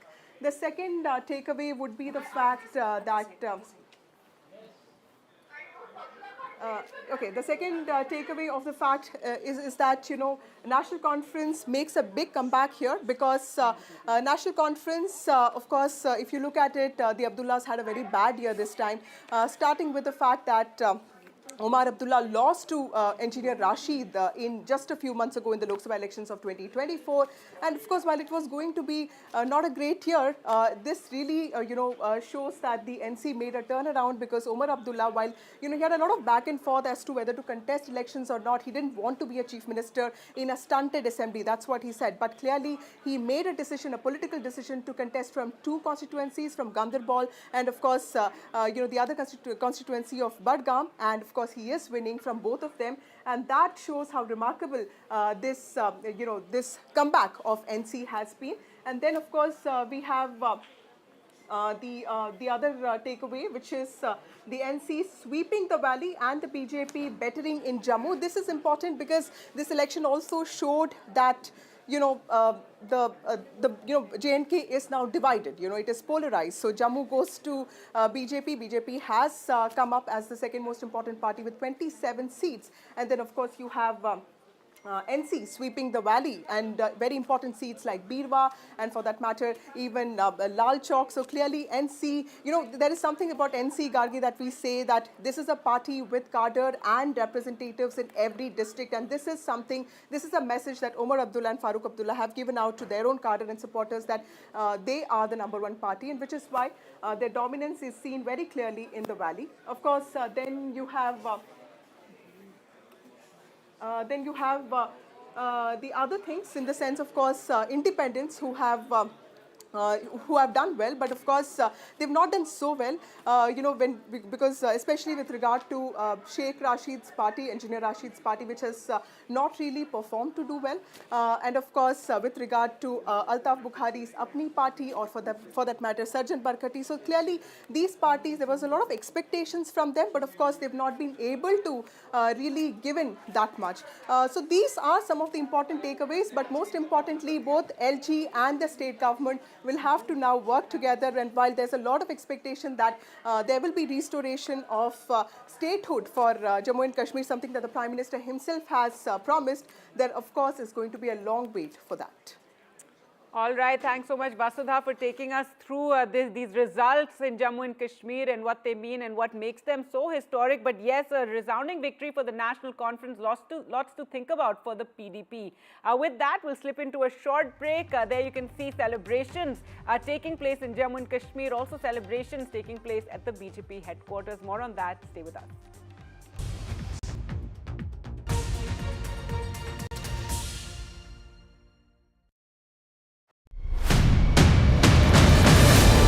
We brought you the best on-ground coverage during the campaign and voting. Now, get ready for the most in-depth coverage on the counting day. Follow the high-stakes battle for Haryana and J&K with top expert analysis, insights and the newsmakers. Only on NDTV 24/7. Count on us.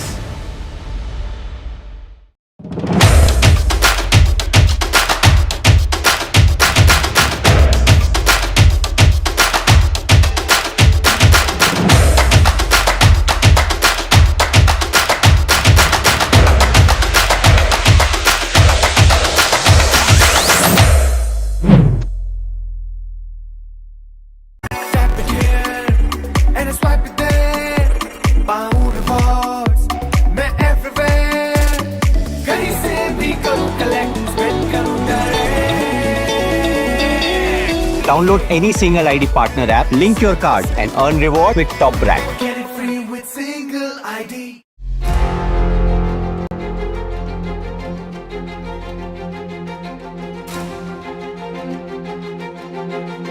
कि जिसकी सरकार centre में हुई है उसी की सरकार प्रदेश में होती है। एंटी इनकम्बेंसी को कैसे देख रहे हैं? इनकम्बेंसी नहीं है, pro incumbency.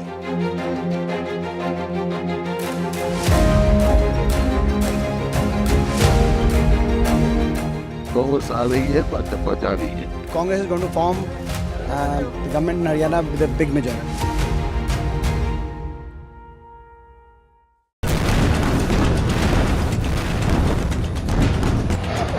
From the heart of city in Beirut, a city which is scarred by violence and caught between the crossfire between Israel and Hezbollah.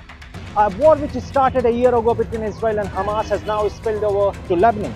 NDTV is on the ground to bring latest updates, in-depth analysis and how the evolving war has impacted this country. Stay tuned for latest updates.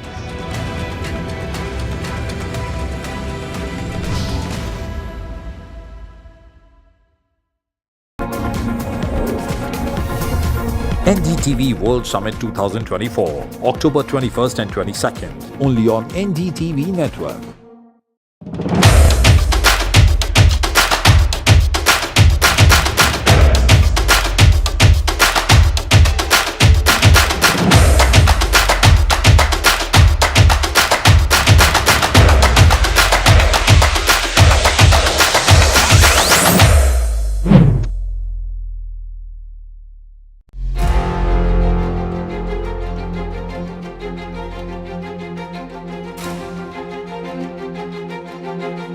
कि जिसकी सरकार centre में हुई है उसी की सरकार प्रदेश में होती है।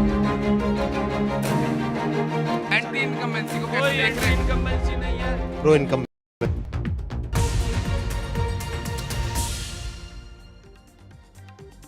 Welcome back, and another shocker for the Congress party that's also already reeling from the results in Haryana. The Congress chief in Haryana has lost his seat. Bhupinder Singh has lost the Hodal seat. He is from the scheduled caste community, and he was seen as a balance really with Bhupinder Hooda, that it was his man, but from the scheduled caste, who was the chief of the Congress party in Haryana. So not only has the Congress lost Haryana resoundingly, it's been a shock defeat, they still can't accept it, we just heard that, but the Congress chief has also lost his election, has lost his seat, and so it is the Congress's Dalit card there failing.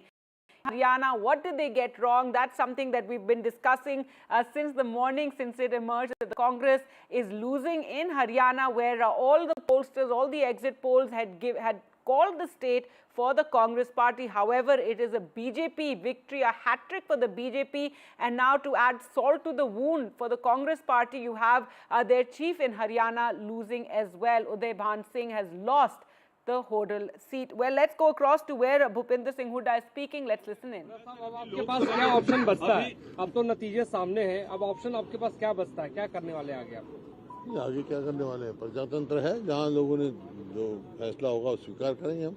लेकिन जो है कहाँ कुछ रही है तंत्र में, कहाँ कुछ हुआ, उसकी जरूर हम. भूपेंद्र सर, ईवीएम को लेकर लोकसभा चुनाव में भी तमाम सवाल खड़े हुए थे.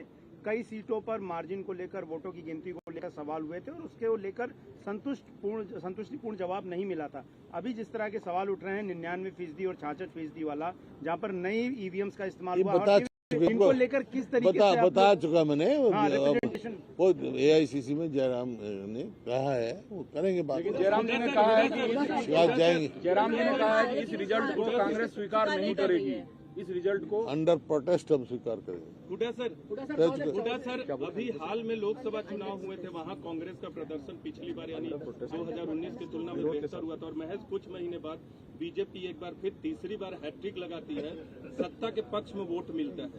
बीजेपी की ताकत मानते हैं या आप लोग अपनी कमजोरी मानते हैं? 19 में जोड़ जुगाड़ से इन्होंने बनाया था, सरकार बनाई थी. अब मैंने जो बताया उसका कारण बताया. अगर ये ऐसे होते तो इनको मुख्यमंत्री बदलने की क्या जरूरत थी?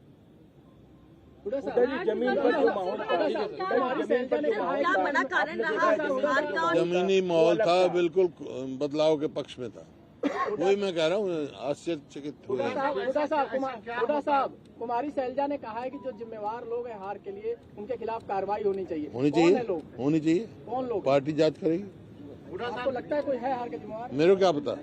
कोई अगर किसी को होगा शिकायत तो पार्टी में जाएगी, कमेटी बनेगी पार्टी की, पूरी होता है. इसमें तो एक प्रथा है पार्टी. हुडा साहब, ये तीसरा चुनाव है जो देखा गया है कि छत्तीसगढ़, मध्य प्रदेश और हरियाणा जीती हुई बाजी आपके हाथ से, कांग्रेस के हाथ से निकल जाती है. क्या आपको क्या लगता है कि इसका अध्ययन होना चाहिए? क्या ये आप लोग भी अध्ययन करो इसका. सर, एक आखिरी सवाल सर, इस चुनाव में आप लोग भी अध्ययन करो. सर, इंडिया गठबंधन इस चुनाव में एकजुट नहीं रह पाया. आम आदमी पार्टी के साथ आप लोगों की बातचीत चली, जो बन नहीं पाई बात. समाजवादी पार्टी के साथ गठबंधन की बात नहीं हुई. क्या मानते हैं? ये आपको हमारी बात क्या पता. गठबंधन समाजवादी के साथ कोई बात ही नहीं चली हमारी, ना उन्होंने कहा कभी, ना बात पार्टी ने कहा कि अगर अलायंस होता हमारा तो आम आदमी चला था. हमने ऑफर किए थे, लेकिन आपने देखा क्या परफॉर्मेंस क्या थी. उस कमी की वजह से क्या ये परिणाम आया? अरे नहीं, ये क्या अलायंस की बात है, नहीं हमारे वो हुआ. सर, इसी से एक मिनट में CPM ने मांगी सीट हमने दे दी. अगर आम आदमी पार्टी भी अपने उसके हिसाब से मांगती, जो ड्यू था उसका हम जरूर देते. हमने तो ऑफर किया था. बस हमारी पद मानते हैं आप इस हार का कि आपने तमाम मुद्दे उठाए, लेकिन इसके बावजूद आप लोगों की हार हुई है और आपने 10 साल बीजेपी की एंटी इनकम्बेंसी का हवाला बार बार दिया. क्या बड़ा कारण लगता है आपको इस हार का इस चुनाव में? बता दो दिया आप. पार्टी के पक्ष में कांग्रेस का हो गया. All right, Bhupinder Singh Hooda, they're reacting to the defeat in Haryana and earlier we heard the Congress party saying that they do not accept this result, saying that on the ground it was evident that the Congress was going to win, claiming that complaints are coming in from certain districts where their workers are complaining about the EVMs, about the slow counting, about how results from certain EVM machines are coming 90% in favor of the BJP. So these sort of complaints coming from the Congress party that has absolutely shocked with the results in Haryana, shocked at their defeat. As all exit polls, there was a lot of confidence that they were displaying ahead of these election results. And as you can see, if we talk about the vote share, the Congress, in fact, improving its vote share at 40%, 1% more than the BJP's vote share of 39%. But the BJP getting 48 seats and the Congress 37 seats. So the BJP, they're crossing the halfway mark. Well, let's take a look at some of the other reactions through the day. And the man of the moment is, of course, Nayab Singh Saini, who is all set to be the Chief Minister of Haryana. Once again, he's someone who was brought in just 5 months ago when Manohar Lal Khattar was changed. And this is also being, this is one of the reasons being credited and why the BJP came to victory, for choosing, a backward caste face as the Chief Minister to lead the BJP in these Haryana elections. So let's just listen into what he had to say. Kumari Selja, her treatment by the Congress party also being spoken about. सरकार हरियाणा के गरीबों ने, हरियाणा के वंचितों ने, हरियाणा के 2 करोड़ 80 लाख लोगों ने इस सरकार को चुना है और हम आदरणीय मोदी जी के नेतृत्व के अंदर गति से आगे बढ़ेंगे। निराशाजनक है नतीजे। हम सुबह तक हमें पूरी उम्मीद थी, हमारे सभी वर्कर बहुत निराश हैं क्योंकि इन्होंने जो 10 साल सहा है कांग्रेस पार्टी के लिए, इन्होंने खून पसीना बहाया है। आज जब ऐसा नतीजा आता है तो निराश हो जाते हैं सब। निराशाजनक बात है ये, लेकिन अब हमको इन सब बातों को देखते हुए नए सिरे से आगे सोचना होगा। All right, so lots for the Congress to think about as we were bringing you these results from the morning. Remember, celebrations at the BJP headquarters later today. Stay tuned.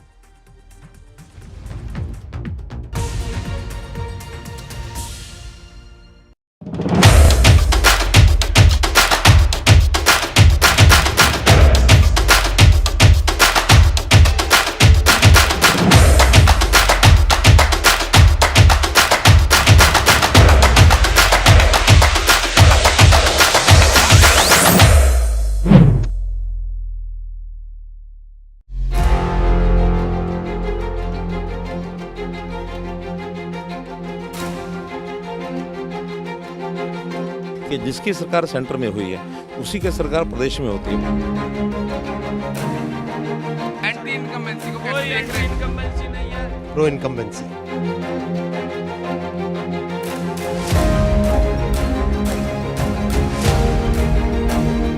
Congress आ रही है, पहुंचा रही है। Congress is going to form the government in Haryana with a big majority.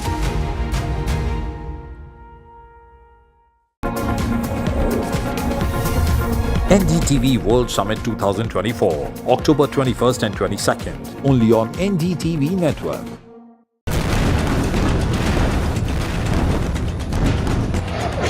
From the heart of city in Beirut, a city which is scarred by violence and caught between the crossfire between Israel and Hezbollah. A war which started a year ago between Israel and Hamas has now spilled over to Lebanon. NDTV is on the ground to bring latest updates, in-depth analysis, and how the evolving war has impacted this country. Stay tuned for latest updates.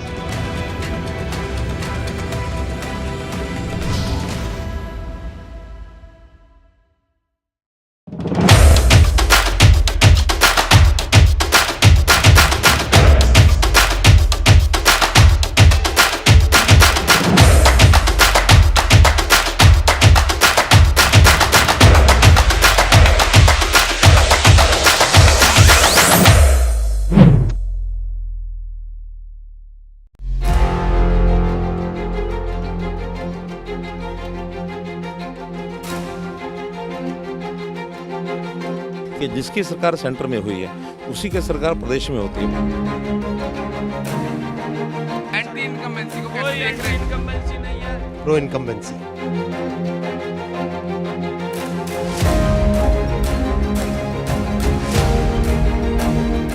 Congress आ रही है, पहुंचा रही है। Congress is going to form the government in Haryana with a big majority.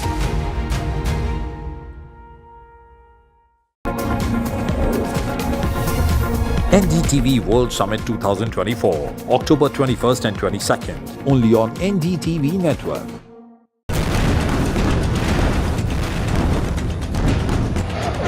From the heart of city in Beirut, a city which is scarred by violence and caught between the crossfire between Israel and Hezbollah.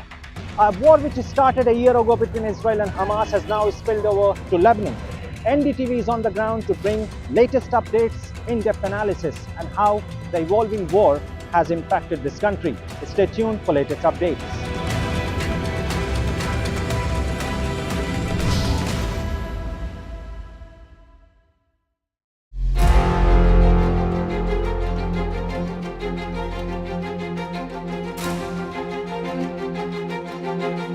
कि जिसकी सरकार centre में हुई है उसी की सरकार प्रदेश में होती है। एंटी इनकम्बेंसी को कैसे देख रहे हैं? इनकम्बेंसी नहीं है, pro incumbency.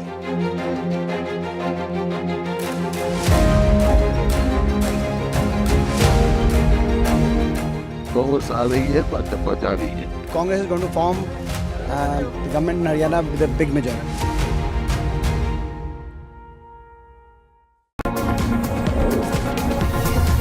NDTV World Summit 2024, October 21st and 22nd, only on NDTV Network.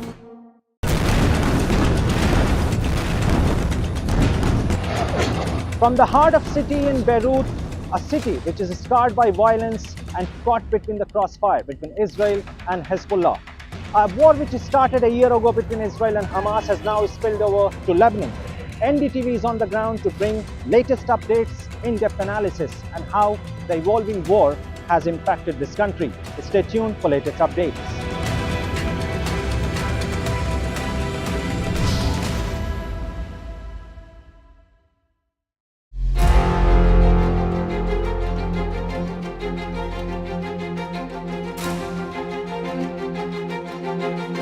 कि जिसकी सरकार सेंटर में हुई है उसी की सरकार प्रदेश में होती है। एंटी इनकम्बेंसी को कैसे देख रहे हैं? इनकम्बेंसी नहीं है, pro incumbency.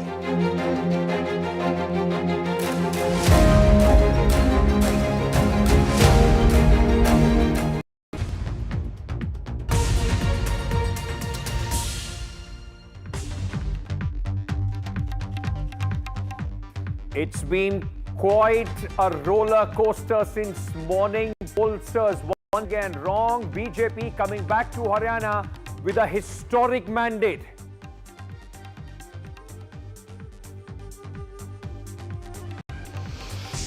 Celebration begins as the BJP wins Haryana for the third time. Massive celebrations planned at the BJP headquarters in a short while from now. Prime Minister to address the workers.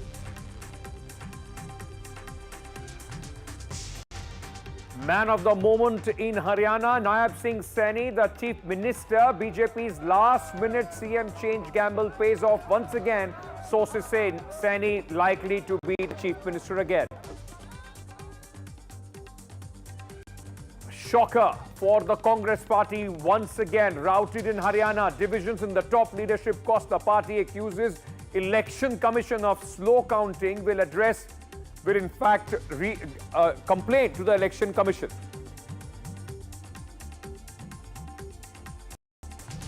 Defeated Congress cries foul, says can't accept the verdict of Haryana.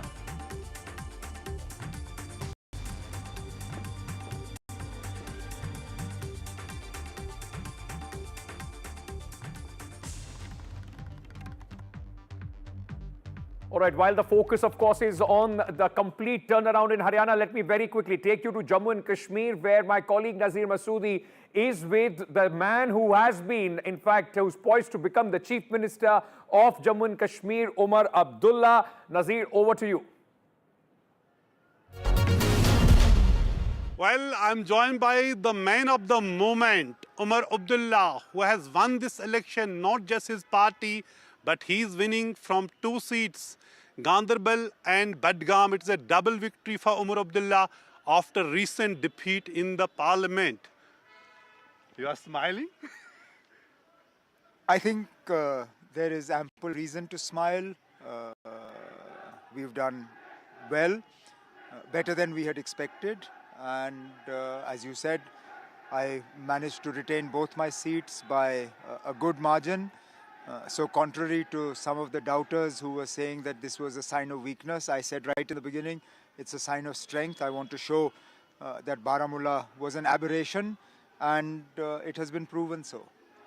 So when you actually decided to contest election, I spoke to you that time. And you said the first transaction of business of this summit would be in the assembly to pass a resolution, show the rejection of people to what Center has done on August 5, 2019. I believe this mandate is a rejection of that. The fact that by an overwhelming margin, the BJP has been kept out of office. The BJP has won seats, but they are very far from the halfway mark.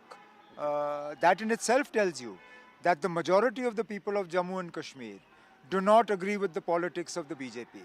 And it is reflected in the way they have voted. Your manifesto has made several promises, including restoration of statehood, fighting for the 370, giving so many things to the people. Is it, aren't you now under the burden of expectations? Well, certainly. The burden of expectations is something that we have sort of come to realize over the course of today. It's not just our manifesto. It's the way in which people have resoundingly come out and voted for the National Conference. Considering that we didn't fight all 90 seats, we fought far less than 90. Exactly. Therefore, the win ratio for the National Conference. And I may add, your strike rate is 75%. Well, there you go. I wasn't aware of that, but it's a statistic I'll definitely be happy with. No, but coming back to your original point, yes, I think people have a right to expect things from us. And it is our responsibility to deliver on their expectations. Obviously, some of the things that we have promised, we will start immediately. Some of the things that we have promised will require us to work with New Delhi to get our statehood back. But I believe, as I said earlier, that the Prime Minister is an honorable man. We don't say honorable Prime Minister for nothing. I believe the Prime Minister is an honorable man. He has promised the people of Jammu and Kashmir statehood, and I hope that he will live up to that promise. And BJP has been saying time and again, first delimitation, after the reorganization, they say first delimitation, then election, then restoration of statehood. How soon you are expecting that to happen? They said as much even in the Supreme Court.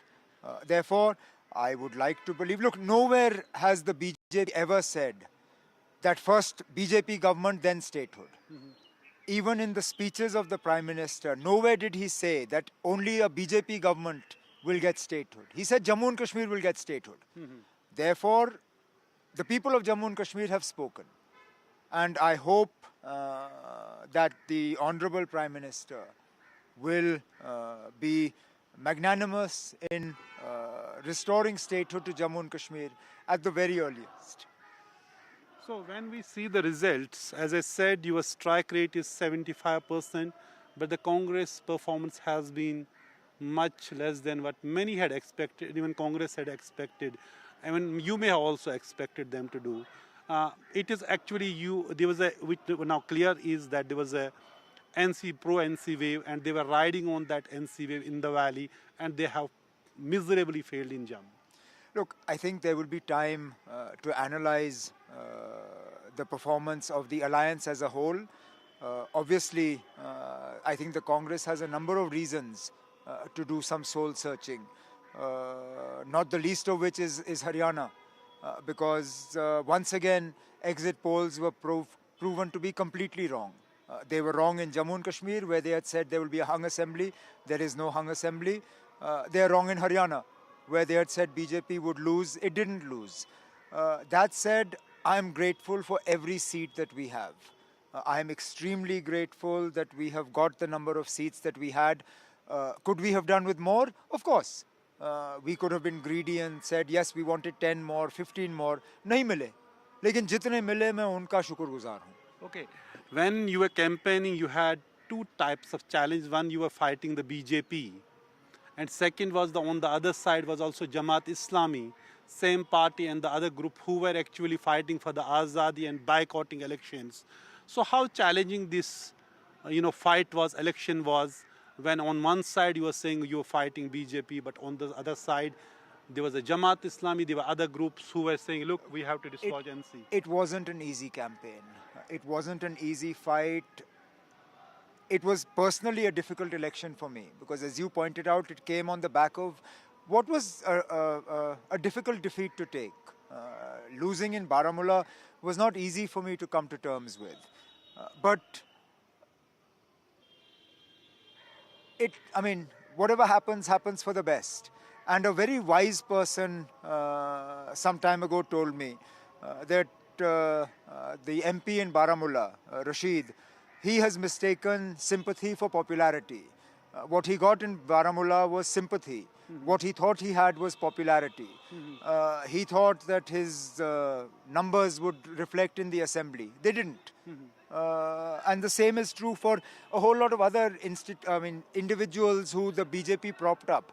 Not for nothing, these people were called the B team, C team, D team of the BJP because they were put here to divide votes. And I must say, hats off to the voters of Kashmir. They overwhelmingly and resoundingly defeated this conspiracy of the BJP to divide votes in the valley. None of these forces that were propped up to fight elections were able to deliver anything. Okay, 44% of candidates were independents and almost all of them have lost. Were you expecting that? Again, it is a testament to the wisdom of the voters that they saw through this conspiracy.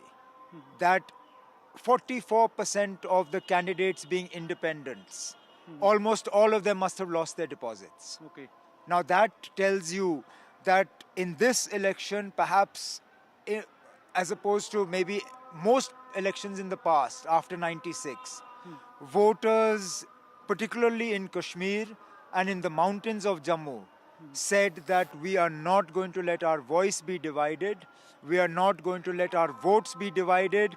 I am sure that there have been voters who have voted for the National Conference for the first time in their lives. Okay. They probably would never have imagined themselves as National Conference voters. But they came out and voted for National Conference this time because they wanted to ensure that this vote division conspiracy would fail. And now it is our responsibility to live up to their expectations. Okay, but you have swept, completely sweep in the valley, complete. And then we see in Muslim majority areas of Jammu like Poonch and Rajouri, where by the way you have defeated also BJP President Ravinder Raina, also your candidate Surendra Chaudhary. But if we see mainland Jammu, Tawi, Udhampur, which are actually Hindu majority areas, Congress has not been able to win a single seat. Their single Hindu candidate has not won. So how we are going to strike a balance when it comes, people have sense of belonging in Jammu with this government? That is obviously going to be a major challenge for the incoming government. Whoever heads the government, whoever makes up the government, whichever ministers you have, a crucial part of their responsibility is going to have to be to give a sense of ownership to the regions of Jammu that didn't vote in favor of the alliance. Just because a large number of seats in Jammu went to the BJP is no reason why that region should feel ignored. So you would give representation to them? I believe that when statehood is restored to Jammu and Kashmir, the government must move to bring back the Legislative Council and then give all those communities a voice that have not got a voice. One, the alliance will have to find members from Jammu so they can get a voice in the government. There are no Sikh MLAs. There are no Kashmiri Pandit MLAs. I believe there are sections of Jammu and Kashmir that are today unrepresented, and their representation will only come through the Legislative Council, and I believe the Legislative Council must be restored to Jammu and Kashmir so that these voices get heard. So you said we had to see who will head the government. Isn't that clear you are heading the government? No, absolutely not. Why? You have won 2 seats? I have won 2 seats, but I'm an MLA of the National Conference, as are 40 plus MLAs. It is for the Legislative Party of the National Conference. No, don't make those faces. The Legislative Party of the National Conference. didn't declare. Dr. Saab, it's very kind of him to do so, but that's not how we do things. Okay. The Legislative Party of the National Conference will elect its leader. Then the alliance will elect the leader of the alliance. Okay. And that person will go to Raj Bhavan and stake claim. So when you are expecting that happen? Whenever we have, I would expect that tomorrow we will have some time to celebrate. Day after, I think we should call our legislative party, have the legislative party meeting, then sit down with the allies, and hopefully in the next 2-3 days. Okay, you are asking me, Ankit wants to ask some question. Just one question I want to ask Mr. Abdullah. Congratulations to him. Has he decided which among the 2 seats is he going to give up? Okay. Ankit are asking, have you decided which seat you want to retain and where you want to give up? I've only just got my certificates. Okay. It's something that obviously I need to think about very carefully. But when I decide, I'll let you know. Okay, you And let us Nazir, know. just before we let now you go, you have to deal with the central government. A message for the Congress party, because now there are 2 important elections also in the state of Maharashtra and Jharkhand. What would Mr. Omar Abdullah like to tell the Congress party after the way he has fought this election? Okay, before I ask you a question about your relationship with the central government, which you have to maintain, Ankit is asking, what is your message for the Congress? Because in the upcoming elections in the Maharashtra and Jharkhand, given their performance in Haryana and Jammu and Kashmir. It's not for me to advise the Congress. It is for the Congress themselves to take stock of what happened. I'm sure they have people far cleverer than me who will be able to analyze what happened in Haryana and also parts of Jammu and Kashmir and put into place corrective measures. I would definitely not be comfortable giving Congress advice, and particularly through a television channel. Okay. So my last question will be, Jammu and Kashmir is facing a complex situation. Let me answer your question before you even ask it. Jammu and Kashmir will not benefit from an antagonistic relationship between the state government and the union government. Okay. Jammu and Kashmir has far too many problems for us to play politics over the next 5 years, bashing each other. Okay. There will be time enough for that when we have future elections. Okay. I believe that the incoming government must have a healthy working relationship with the union government, and I hope the union government has the same sentiment. I hope the union government recognizes that Jammu and Kashmir is at a very crucial stage. We definitely, as far as the National Conference is concerned, we will not be playing politics with this sort of relationship. I hope the union government also doesn't play politics.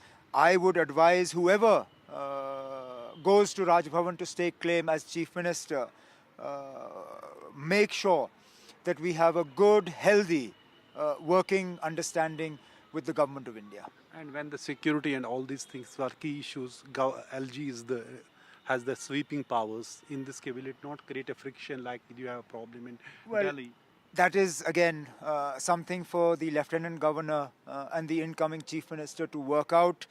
I think there is a need for some relationship building there, because there is almost no relationship between the National Conference and the current incumbent in the Raj Bhavan. We virtually don't know each other. Okay. And I believe that some amount of repair work will have to be done, because Jammu and Kashmir will not benefit if the Lieutenant Governor decides to be antagonistic towards the incoming government. We will not look for that sort of antagonism, and I hope Raj Bhavan doesn't look for it either. Have you got any message or call from the Prime Minister? Because he normally calls everybody when... I haven't been able to check my phone, but I hope I haven't missed his call. Okay. So wish you luck, Mr. Omar Abdullah. Congratulations for this victory, which nobody was actually expecting that they will win so many seats. They have won, and as Omar Abdullah is himself saying, it actually surpassed their own expectations.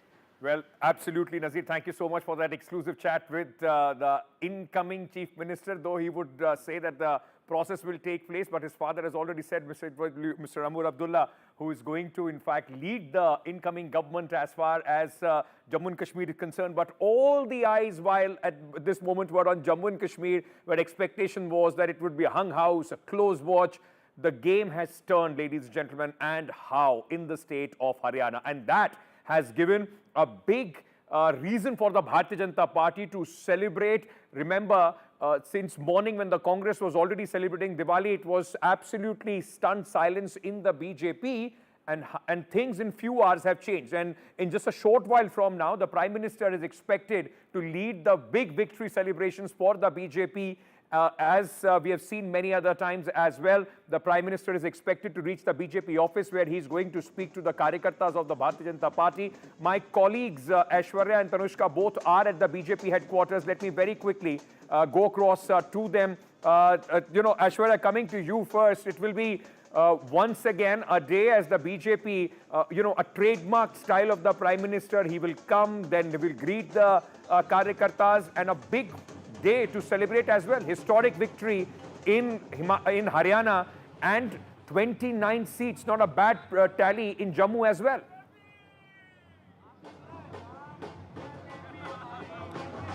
Well, after initial grimness in the morning at the BJP headquarters, now things have changed. It's buzzing, and the supporters have come out in large numbers at the BJP headquarters. They are celebrating the victory, as this is a historic one, most successful one for the Bharatiya Janata Party in Haryana, and they have done tremendously well in Jammu and Kashmir as well, as it was expected from them from the Jammu region. Let me show you these quick visuals from the Bharatiya Janata headquarters, party headquarters as we speak.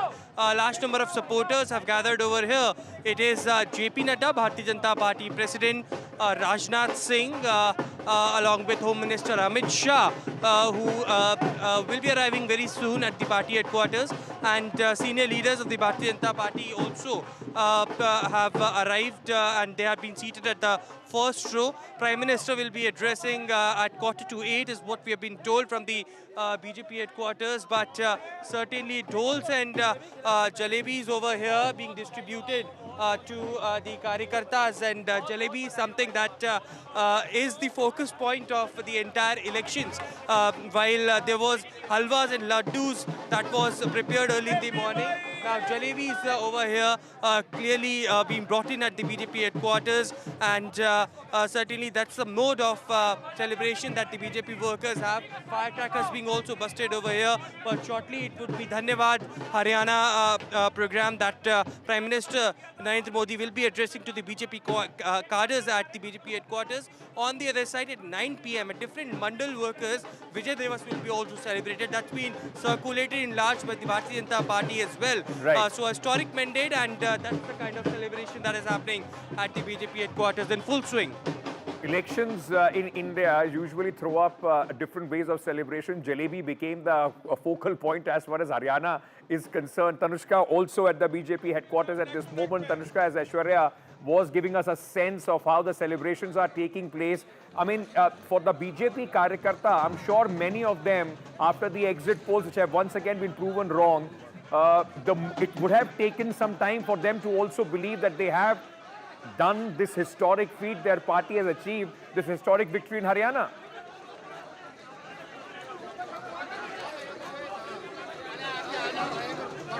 Bands that are playing on, there's a complete atmosphere of complete joy and celebration at the BJP headquarters, and of course they're all welcoming here, waiting to welcome National BJP President JP Nadda as well as Rajnath Singh, and of course the stage is also set on this side for the Prime Minister's address to the party members as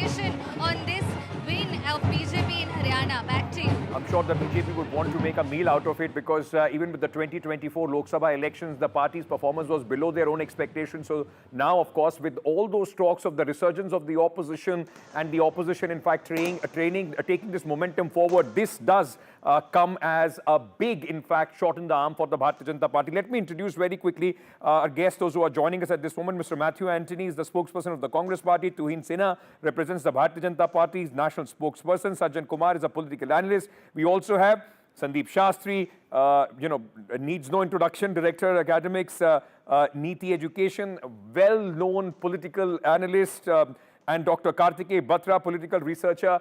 Sharp inputs from both these gentlemen. We'll get you just in a short while. And Tarun Upadhyay, senior journalist, is also joining us. But before we go into this discussion, very quickly, my colleague Maria Shakir is standing by just to give you a sense of what are the big takeaways, specifically when it comes to the elections of Haryana as well, as far as this election is concerned. The big picture, Maria, over to you. Yes, the big picture coming out of the results of today. Remember, these were the first elections after what were seen as surprise result, where the BJP performed well below its own expectations, where it had set the margin of 400 or 400 par, and it had to go in for an alliance government because the BJP won just 240. So the first set of elections after that Lok Sabha surprise result, the BJP is firmly in pole position. The message that is coming in from these results are that Prime Minister Narendra Modi's personal appeal, Prime Minister Modi's personal charisma is intact. He remains the topmost vote catcher for the party. The BJP has retained a crucial state in Hindi heartland after winning Madhya Pradesh and Chhattisgarh, an important and emphatic victory for the party, where it is retaining a state where it has been in power for 10 years. So for all the analysts, they have to revisit their lexicon when it comes to the BJP's style of governance. Will this not be seen as pro-incumbency vote? So shifting focus now to Jammu and Kashmir, it's very clear that in Jammu, where there were several the naysayers saying that the party may not do as well, the BJP has retained all its numbers, which has come in Jammu and Kashmir, has come from the Jammu region. It has much to learn as far as making inroads in the valley is concerned. Again, another important big takeaway of the results of today is that in a one-on-one contest, whenever there is a direct fight between the BJP and the Congress, the BJP, because of its election winning machine, because of its organizational power, ensures that it wins those elections, and hence they matter more than the Congress party. Look at this. There are two more elections that are scheduled for this year, Maharashtra and Jharkhand. Nobody gave the party a fighting chance in Haryana. They have gone on to register their biggest performance till date. At the peak of the Modi wave in 2014 or 2019, the party did not do as well as it has done today in Haryana. So when it goes to states where it has chance, be it Jharkhand or in Maharashtra, the party certainly is going with a lot of enthusiasm. The cadre is hoping that they could spring a surprise also in these states. The big message certainly is that the BJP's hold in the heartland is impregnable. How do you explain the fact that it has been in power for decades in Madhya Pradesh and it has continued to be in power? It has been in power for 10 years in Haryana and is returning with an even bigger mandate. Shifting focus now to another party. This is the Congress party. Why did Rahul Gandhi get it so horribly wrong? Where did their messaging go wrong? Yes, the fact is that their messaging, be it around the Jawan Kisan or Pahalwan, was horribly wrong. They did not really understand the ground sentiment. The Congress party and Rahul Gandhi's particular messaging regarding caste, regarding reservation, has completely fallen flat. That is the big messaging that is coming in.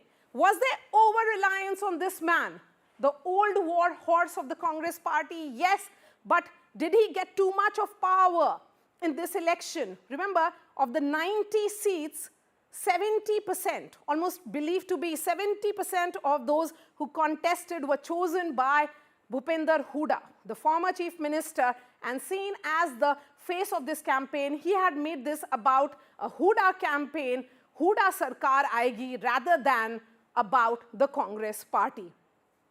Again, look at this aspect. Was there too much of noise or decibel? This was high around the potential comeback of the Hoodas, which led to counter consolidation of non-Jat votes, which essentially meant that there were the Dalits or the other OBCs which felt that there could be Jat Shahi in Haryana if the Hoodas were to win.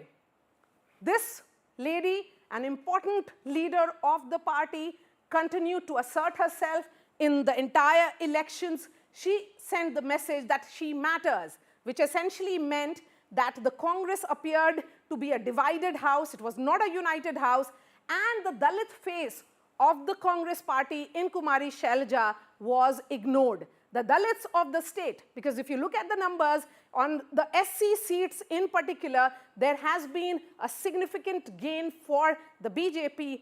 They actually felt that if a prominent leader in Kumari Shailaja is not being given a place of importance or prominence in the party, then how will the SCs get that support in the Congress party? So did it mean that the SCs moved away? Here is the man of the moment. Nayab Singh Saini, nobody knew him till 6 months ago, till he was made the chief minister in that surprise exit of Manohar Lal Khattar. He was seen as the man who could cut the anti-incumbency of 9.5 years.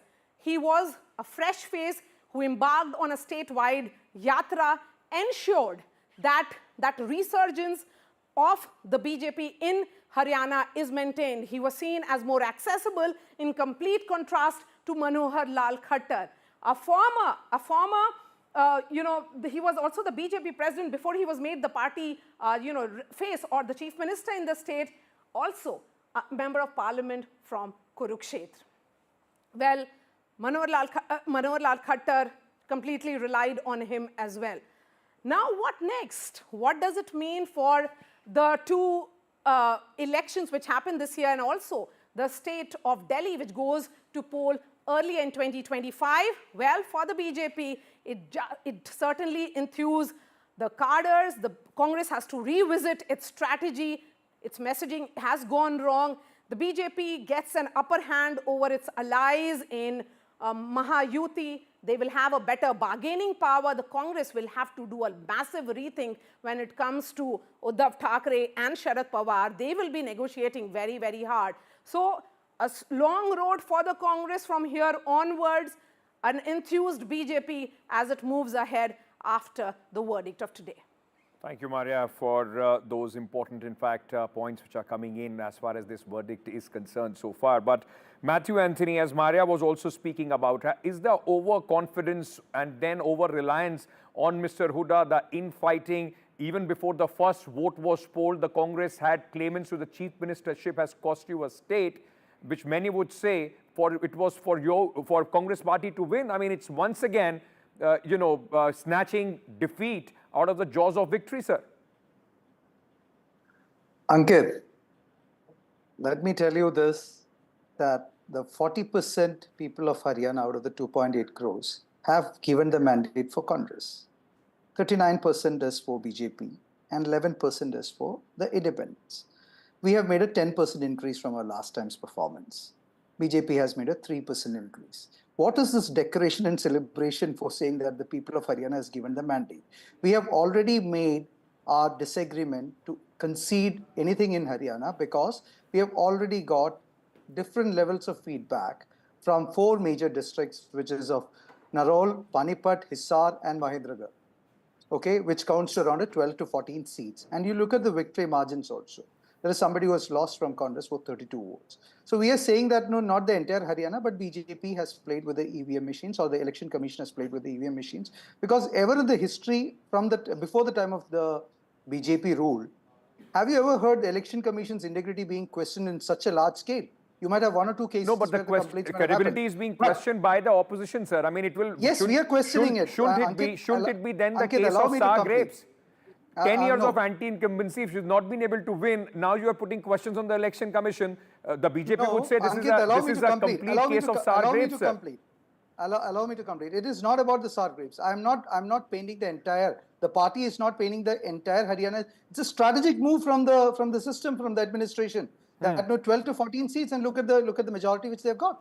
Okay. And I have been in Haryana. A lot of people have been in Haryana. Look at the BJP office in the morning till around 10 o'clock. There was not even a single person who was they themselves were not confident about this results. But those anecdotal things you have have the nothing to visuals do with with yourself, what the election result has been. But okay, I'm coming back to you. Let me get the first word from Tuhin Sinha as well. Tuhin Sinha, the Congress party is, I mean, possibly in shock. They are not ready to believe what has happened in Haryana. They believe that there has been some kind of harakiri which has happened in few districts or at least few seats.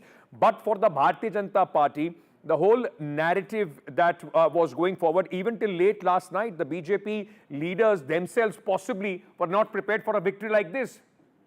Be honest about it.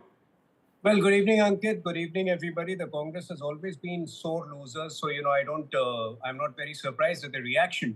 But yes, the victory after being in power for 10 years to actually increase the vote share by 6%, to actually increase the seats by a good 16 to 17 seats, that's unprecedented. And that's what speaks of the pro-incumbency vote which BJP governments have been getting, whether it was Madhya Pradesh or whether it were in some other places. There are reasons why the Congress will find it very difficult to accept this verdict. Their whole campaign was around Jawan Pareshan hai, Pahalwan Pareshan hai, Kisan Pareshan hai. Imagine this kind of a victory is a validation of Agniveer. This kind of a victory is a validation of the pro-sports initiatives of the Khelo India program of the central government, executed so well by the state government. This is a validation of the pro-farmer policies of the central and state government. So, there are reasons why the Congress will find it very difficult to accept this defeat. But they themselves have to blame. They need to grow out of the 99 ecstasy. 99 out of 543 was no big deal, but they continue to celebrate it without being, aware of the ground Dr. situation. Sandeep Shastri, I just want to bring you in on this, because what Tuhin Sinha is saying, the entire emphasis on Jawan, Kisan and Pahalwan, was it that, in the Lok Sabha election, whatever the anger was, that anger was dissipated with the verdict that we saw in Haryana? People voted against these policies possibly, and that's why we saw a 5-5 verdict. When it came to the elections for the Vidhan Sabha, it became extremely local. And while the Congress party already thought they are winning, the BJP was able to micromanage many of these seats, and hence the result, despite the Congress party gaining 11% vote, that they are still far away from the majority. Now, Ankit, while recognizing the fact that the verdict of the Haryana voter has resulted in not just a clear majority, but a strong majority for the BJP, we also should be mindful of the fact that this was a very, very close fight. If you look at the vote percentage, even as I say that, I'm also making the point that this is a strong victory for the BJP. And the victory is a byproduct of 2-3 clear factors and not so many things taken together.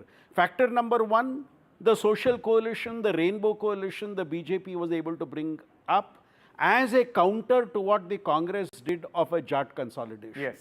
That was, I think, a very critical factor. Secondly, the groundwork the BJP did after the Lok Sabha elections and the overconfidence of the Congress that we are winning this election, that this election is there for us to win. Now, that was, I think, a second factor that has played a role.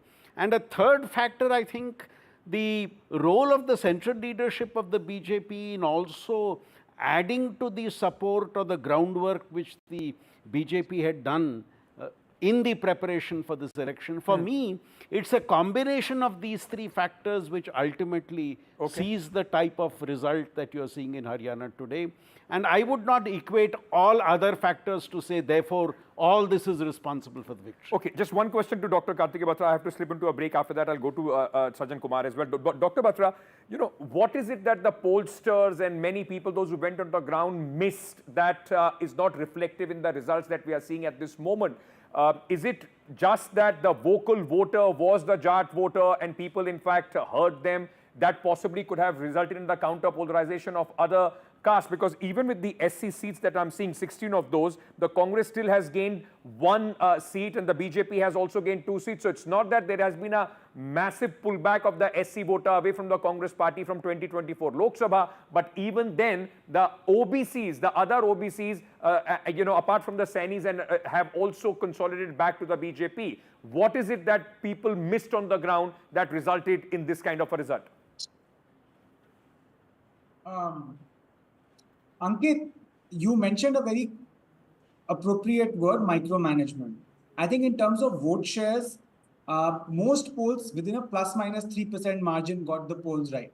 I can talk about C voter, for example, 43% for the Congress, and that's 40% is what Congress is clocking roughly. And they said 37% for the BJP and 40% was what they're clocking. So within a margin of plus minus 3%, the vote shares were all fine.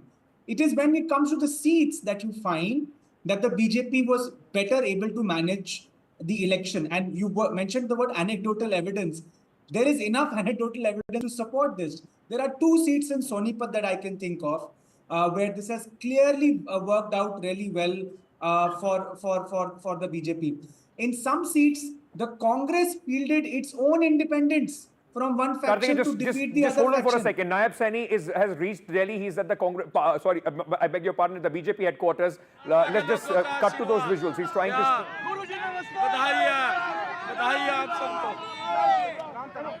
Saini साहब exit poll fail हो गए सारे। मैंने पहले कहा था ये सब फेल हो जाए।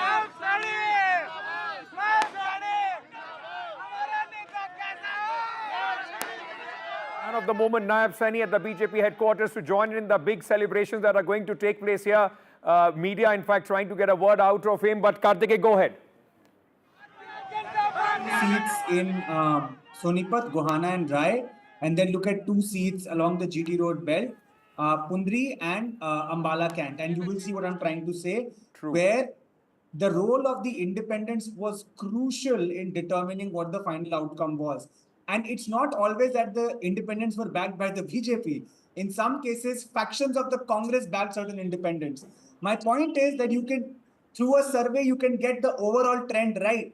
But the seat-wise calculation, which is what political parties work on, can actually at times distort the projections based on vote shares into seats. And that has clearly happened, where the Congress has gained a phenomenal 11 percentage points. The BJP has gained 3 percentage points, but the BJP has gained 8 seats versus the Congress's 6 seats. Yes. And this understanding, this arithmetic lies at the bottom of this election, that the BJP was better able to micromanage this election. Absolutely. And this is something that we were seeing in Sonipat district, for instance, which is considered to be the Hooda Jat belt. Do you know, Ankit, which is the belt where the Congress has suffered the most? It is the Hooda Jat belt, Sonipat, Rohtak, Jhajjar, which of the 14 seats during the worst of Congress time was giving it 11 to 12 seats. Today it has gone down to 8. Absolutely. It is just an indicator of how well this whole thing was planned from the BJP side. Planned from the BJP, many of the Jat strong seats, you saw 10, 12, 13 independents, Jat independent, leaders being propped up who have chipped away 100, 500, 1,000 votes, and that has eventually resulted in this kind of a victory for the BJP. We have to take a very quick break. Sajjan Kumar, just stay on with me. I'm coming to you after that short break. Coming back, stay tuned. Our coverage continues here on NDTV.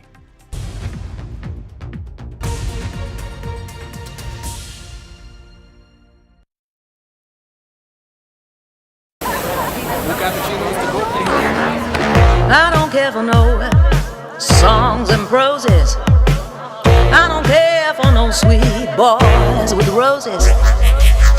I'm too busy, baby, making plans on how to get me one of them manly men. All I want is a touch of love. Colour भी मेरा ही favourite मिला। Dulux Velvet Touch with True Color Technology feels like home. Dulux.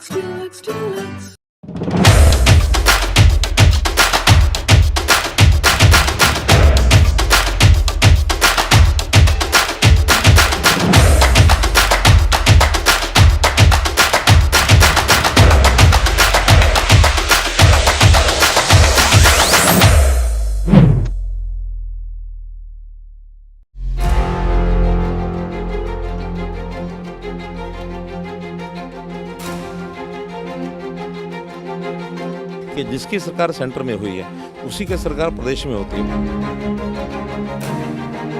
Anti incumbency को कैसे देख रहे हैं? Incumbency नहीं है। Pro incumbency.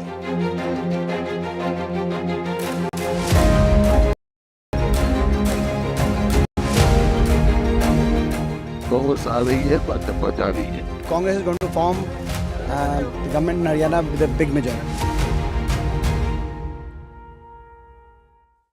Two cappuccinos to go, please. I don't care for no songs and proses. I don't care for no sweet boys with roses.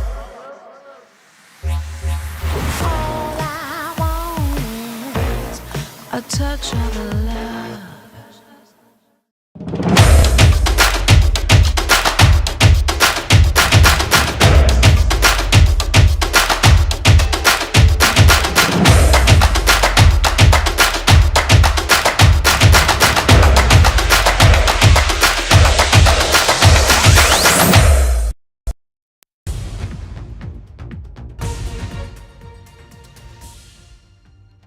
A fascinating election this has been. And Sajjan Kumar, if I may come to you, one other fascinating aspect of this election is that two parties which combined hands with the Bharatiya Janata Party, the JJP in 2019 with the BJP in Haryana and the PDP in 2014 with the BJP, both have suffered significant losses. The voters seem to have punished the parties which had fought the election on anti-BJP plank and then gone to the BJP. But the BJP, both in Jammu region and then, of course, here in Haryana, have gone unscathed, at least at this moment. Yeah, I mean, that's not a pan-Indian pattern because that's not the same fate you see happening with the regional parties in Bihar, UP, and so many other states. But certainly in Haryana and Jammu and Kashmir, the reason one has to go into the community-centric psychology. In Haryana, certainly, Dushyant Chautala and JJP is seen as a traitor to the community. And the minded Jat community is very organized because of the CAP network. That is one. And because of the 370 and also because of the demographic reason, PDP has become almost kind of a nearly untouchable for in the valley, and that is reflected in the route. But what is more important, that why do we see that BJP aligning with, except Nitish Kumar, BJP aligning with any regional party or the local party, BJP tends to be the prime beneficiary. The reason is simply that BJP doesn't cater to the dominant, intermediary communities. So, for example, you have Marathas, you have Jats, you have Yadavs, you have Ahoms in Assam.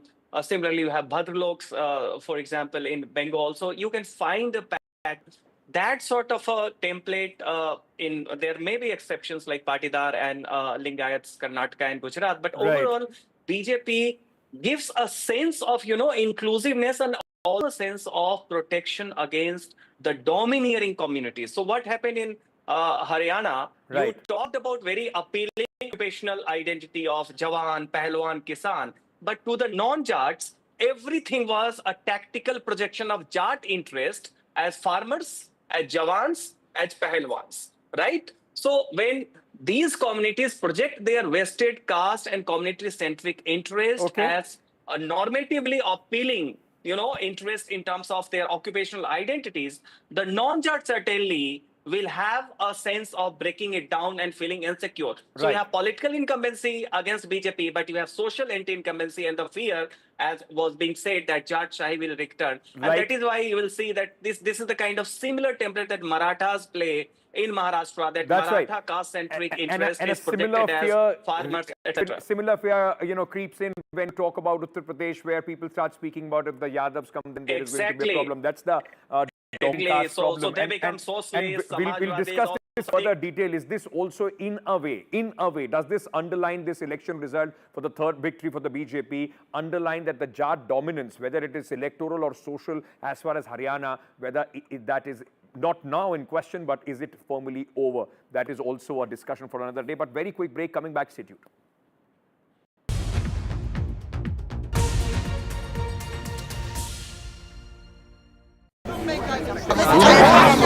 I don't care for no songs and proses. I don't care for no sweet boys with roses. I'm too busy, baby, making plans on how to get me one of them manly men. All I want is a touch of love. Feels like home. Dulux Velvet Touch with True Color Technology feels like home. Dulux, Dulux, Dulux.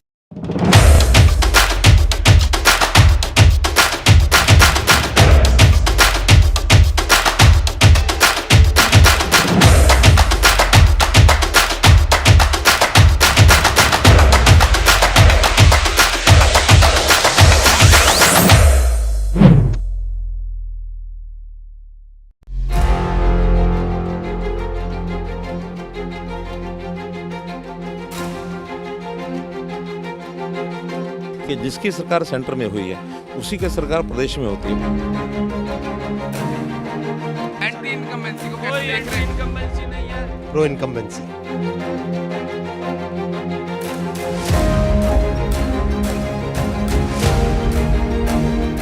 Congress आ रही है, भाजपा जा रही है। Congress is going to form the government in Haryana with a big majority.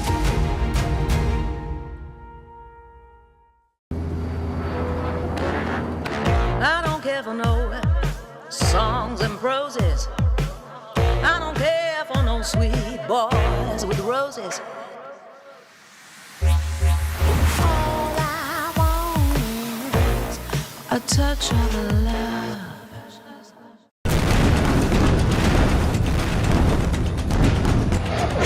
From the heart of city in Beirut, a city which is scarred by violence and caught between the crossfire between Israel and Hezbollah. A war which started a year ago between Israel and Hamas has now spilled over to Lebanon. NDTV is on the ground to bring latest updates, in-depth analysis, and how the evolving war has impacted this country. Stay tuned for latest updates.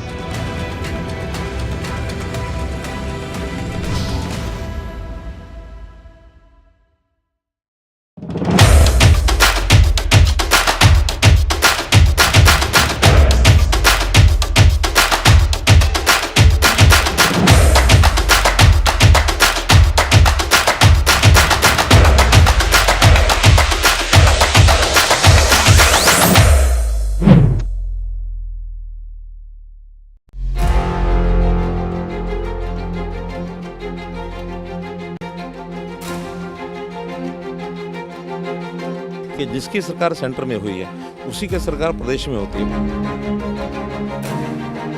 Anti incumbency को कैसे देख रहे हैं? Incumbency नहीं है, pro incumbency.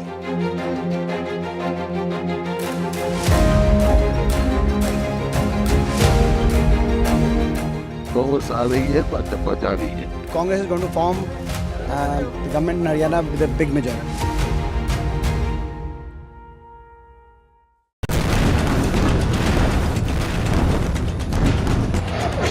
From the heart of city in Beirut, a city which is scarred by violence and caught between the crossfire between Israel and Hezbollah.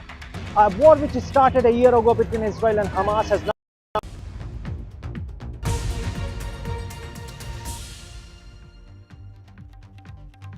So what caused the Congress ship, which was hoping, in fact, that it will clear the victory rope this time in Haryana, to sink in the state? Let's just give you some animation. A lot of jokes going around as far as the Congress party is concerned at the expense of their loss in Haryana.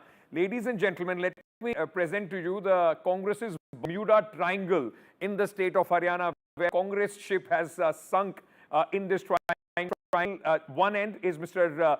Hooda, Bhupinder Hooda, the stalwart of the Congress party, Randeep Singh Surjewala on the other, the three top faces, and Kumari Shelja in the end. Now, even before the Congress ship, there was some wind which was propelling the Congress ship towards victory. There were claimants to the Chief Minister's post, wanted to be the captain of the ship, the Congress party, even before the ship was stable and ready to in fact sail, and that is what caused the Congress party to sink in fact in the state of Haryana, an election that was possibly for Congress to win. Now all these leaders have claimed to the Chief Minister's post even before the first vote was polled in the state of Haryana. The bickering, the factionalism, and we give you many examples of seats where possibly a strong candidate was ignored, and then they resulted to be a rebel candidate, resulting in the victory of the BJP because one faction did not the other to win. So in trying to checkmate each other, the Congress seems to have checkmated itself as far as Haryana is concerned. Dr. Sandeep Shastri, while we are talking about this Bermuda Triangle, what does it do to sort of a resurgence that people were talking about of brand Rahul Gandhi and the impact on the state's election that we are going to see? Now, this has been a typical story of this for quite some time now. Snatching defeat from the jaws of victory, they have done it very frequently. And I think it's time that if the party wants itself to be seen seriously at the national level, they need to redefine their strategies, re-energize the way they do things. Yes, you need to encourage local leadership, but you need to encourage it in a way that it does not lead to a fight between local leaders, and in the process you harm the prospects of a party. So I think the strategy of the Congress in empowering local leaders is fine, but then that strategy has rebounded this time in the local leaders trying to settle scores between each other. And not just this time, there have been other examples for the Congress party as well, including Madhya Pradesh. So you need strong leadership, but the party can't outsource their leadership and the campaign to certain leaders without any checks and balances. That's all the time that we have in this edition. Thank you so much, Dr. Shastri, for being with us. Quick break, news and update will continue. Prime Minister Narendra Modi very soon is going to reach the BJP office for his victory speech. We'll get you all those details live after a short break. Stay tuned.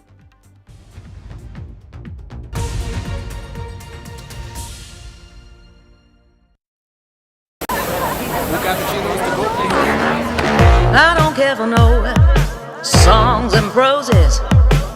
I don't care for no sweet boys with roses. I'm too busy, baby, making plans on how to get me one of them manly men. All I want is a touch of love. And I swipe it there, Bahu rewards, मैं everywhere, कहीं से भी करूँ collect, spend करूँ direct. Download any single ID partner app, link your card and earn reward with top brand. Get it free with single ID. Colour भी मेरा ही favourite मिला. Dulux Velvet Touch with True Color Technology feels like home. Dulux, Dulux, Dulux.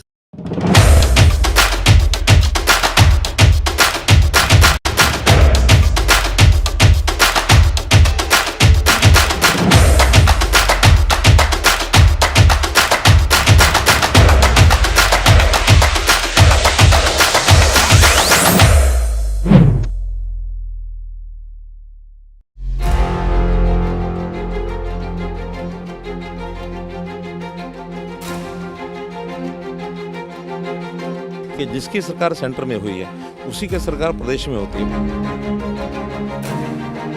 Anti incumbency को कैसे देख रहे हैं? Incumbency नहीं है. Pro incumbency.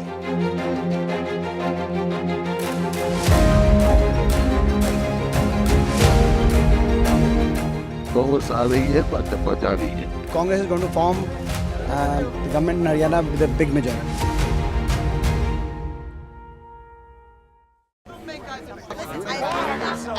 I don't care for no songs and proses. I don't care for no sweet boys with roses. All I want is a a touch of love.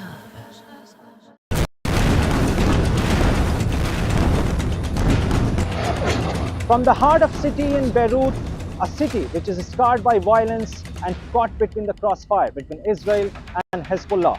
A war which started a year ago between Israel and Hamas has now spilled over to Lebanon. NDTV is on the ground to bring latest updates, in-depth analysis, and how the evolving war has impacted this country. Stay tuned for latest updates.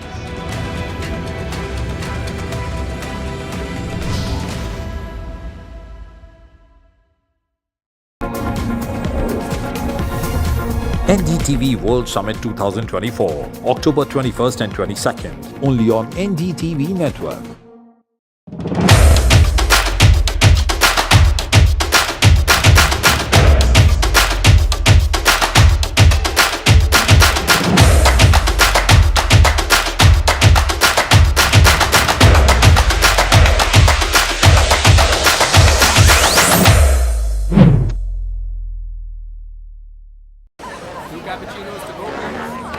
I don't care for no songs and proses. I don't care for no sweet boys with roses. All I want is a touch of love.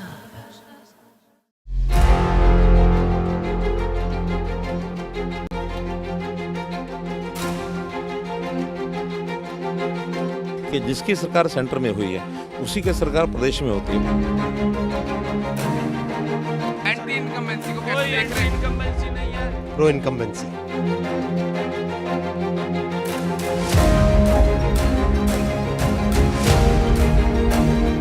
Congress आ रही है, भाजपा जा रही है।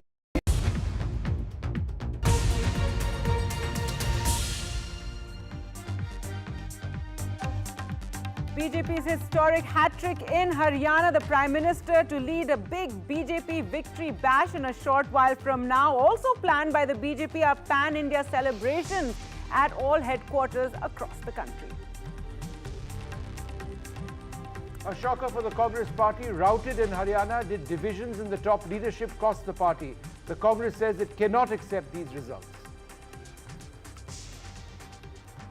And in an exclusive interview to NDTV, Omar Abdullah says the resounding mandate to the National Conference and Congress is a rejection of the BJP's politics. He says he's grateful for every seat that they won.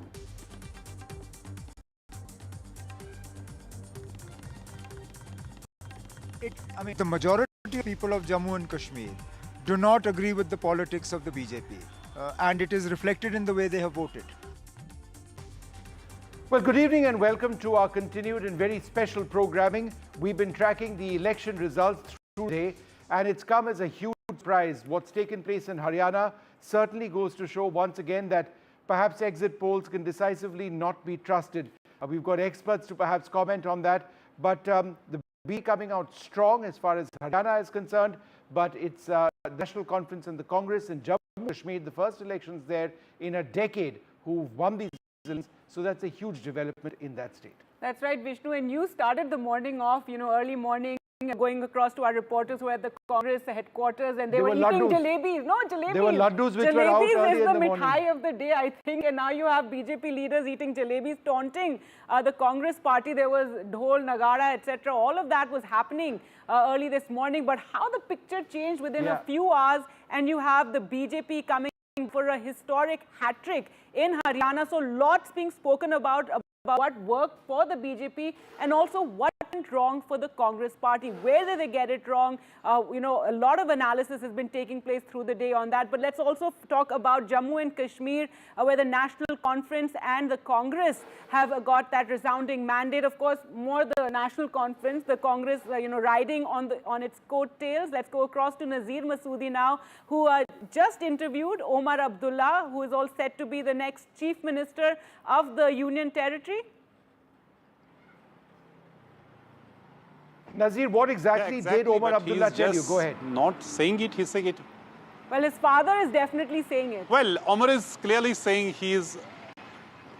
Yeah, Farooq Abdullah has already announced that Omar Abdullah will be the Chief Minister, and Omar Abdullah said it is so gracious of him. but it will be the party's legislature party that will decide, and it will be then the alliance that will decide. That would be, these are just technical terms, and then they will go to the Raj Bhavan and stake claim. But the bigger thing one was that he said he was not expecting this mandate, a decisive mandate for the National Conference, given the fact that over the last, we have seen more than 2 decades, there was a fractured mandate in Jammu and Kashmir. No party was winning the absolute majority or closer to absolute majority. And Nazir, for the first time, this, somebody has actually crossed the threshold at 20. Sorry, Nazir, the audio to you is a bit low. We'll come back to you. Yeah, I can hear you. I can hear you. You can hear me. No, I just wanted to ask you about the PDP. They contested in 81 seats. They ended up down 25 from last time. Many would suggest that, you know, the future of the party itself, its politics in the valley, you know, I mean, the future of that is very much in doubt. What exactly is the PDP, Mehbooba Mufti, Iltija Mufti, what exactly are they saying about what they've done in or poorly they performed in these elections? Well, it is the biggest setback for the PDP after its formation in '99. So they have never suffered such a defeat. They were on the rise. Every election they were increasing their seats. But after abrogation of Article 370, we have seen most of the leaders left the party. Some of them returned to the party ahead of parliament elections, but they could not improve their performance. Biggest setback was not that people left the party, but biggest setback was that the people didn't trust them. And that's why they suffered this actually rout, just winning 3 seats. And on the other side, we have National Conference, which had a 75% strike rate. That is the best any party can hope and manage. And the PP was really struggling even in these 3 seats, and they hardly managed to win them. So it is a now we see the one party in Kashmir Valley. Earlier, votes used to be divided among so many players, and in National Conference winning this mandate, despite the fact there were 44% independent candidates who were seen to be fielded to fracture, divide the votes in Jammu and Kashmir.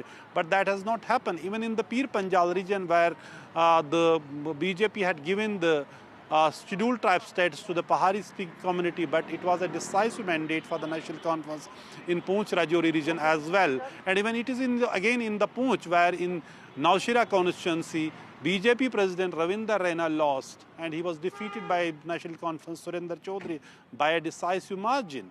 So in many ways, it was a historic election because number one, first after a decade was assembly election. Second thing, that first election after abrogation of Article 370, and Omar Abdullah seeing that this mandate is a rejection of BJP's decision of stripping J&K of its special status and the statehood, and then he goes to say that the first thing, Prime Minister should now keep his promise which he has made with the people of Jammu and Kashmir and the country, that is restoration of the Jammu and Kashmir statehood, that because government and the Home Minister has been repeatedly saying that first was the delimitation, then elections in Jammu and Kashmir, then the restoration of statehood. Omar Abdullah said this should be done without any further delay so that the people will get the real, fruits of democracy and the governance in Jammu and Kashmir. All right, otherwise, just hold that thought. I'm just going to introduce our panelists at this stage. We've got Shazia Ilmi of the BJP with us, Sanjay Kumar with us in the studio, the well-known psephologist, Swati Malik, the spokesperson of the Congress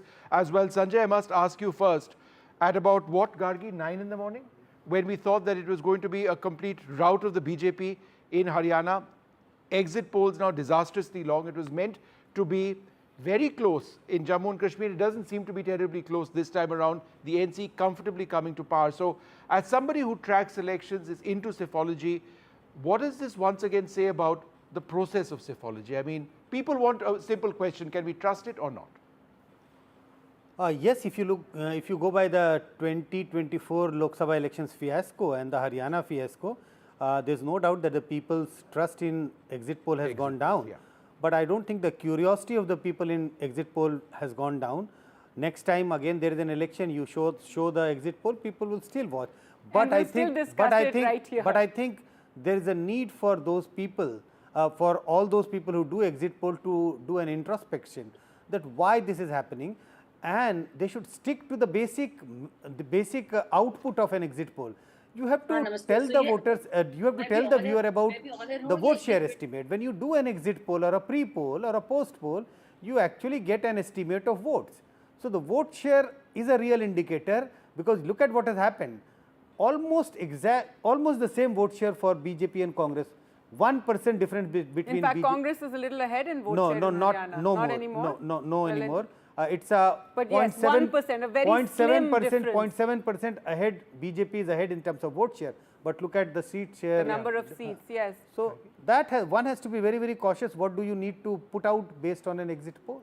All right, well, let's go across to Swati Malik, who, it's been a shock for the Congress party today, given the way you started in the morning and what the results were finally, emerged. Congress party, we heard Pawan Khera, Jairam Ramesh talking about how they do not accept this. There was also questions being raised about how long it was taking for the Election Commission to put out the numbers.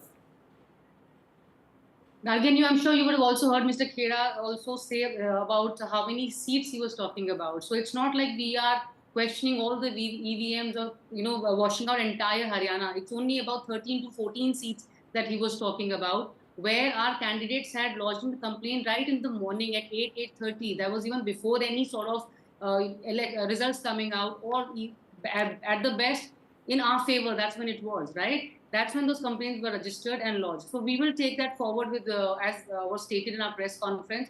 But coming to the election, of course, Haryana, we were expecting a better result. There's no denial of that. Something seems to have gone wrong, that we are not able to convert our vote share into seats, as you were discussing right now. So that, of course, requires an introspection. But yes, there is an increase of 11% vote share this time. We were only, 28% last time. And this time we are 39. So there is an increase of 11% vote share. We are not thrilled with the Haryana results because, like I said, we were expecting much better. We were expecting up to 60 seats.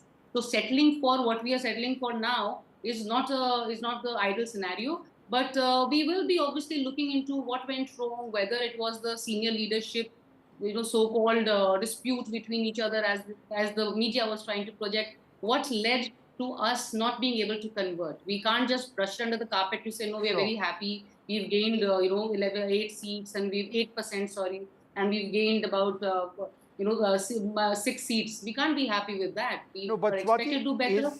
Has the Congress party, do you accept that these were fair elections, that the EVM process worked?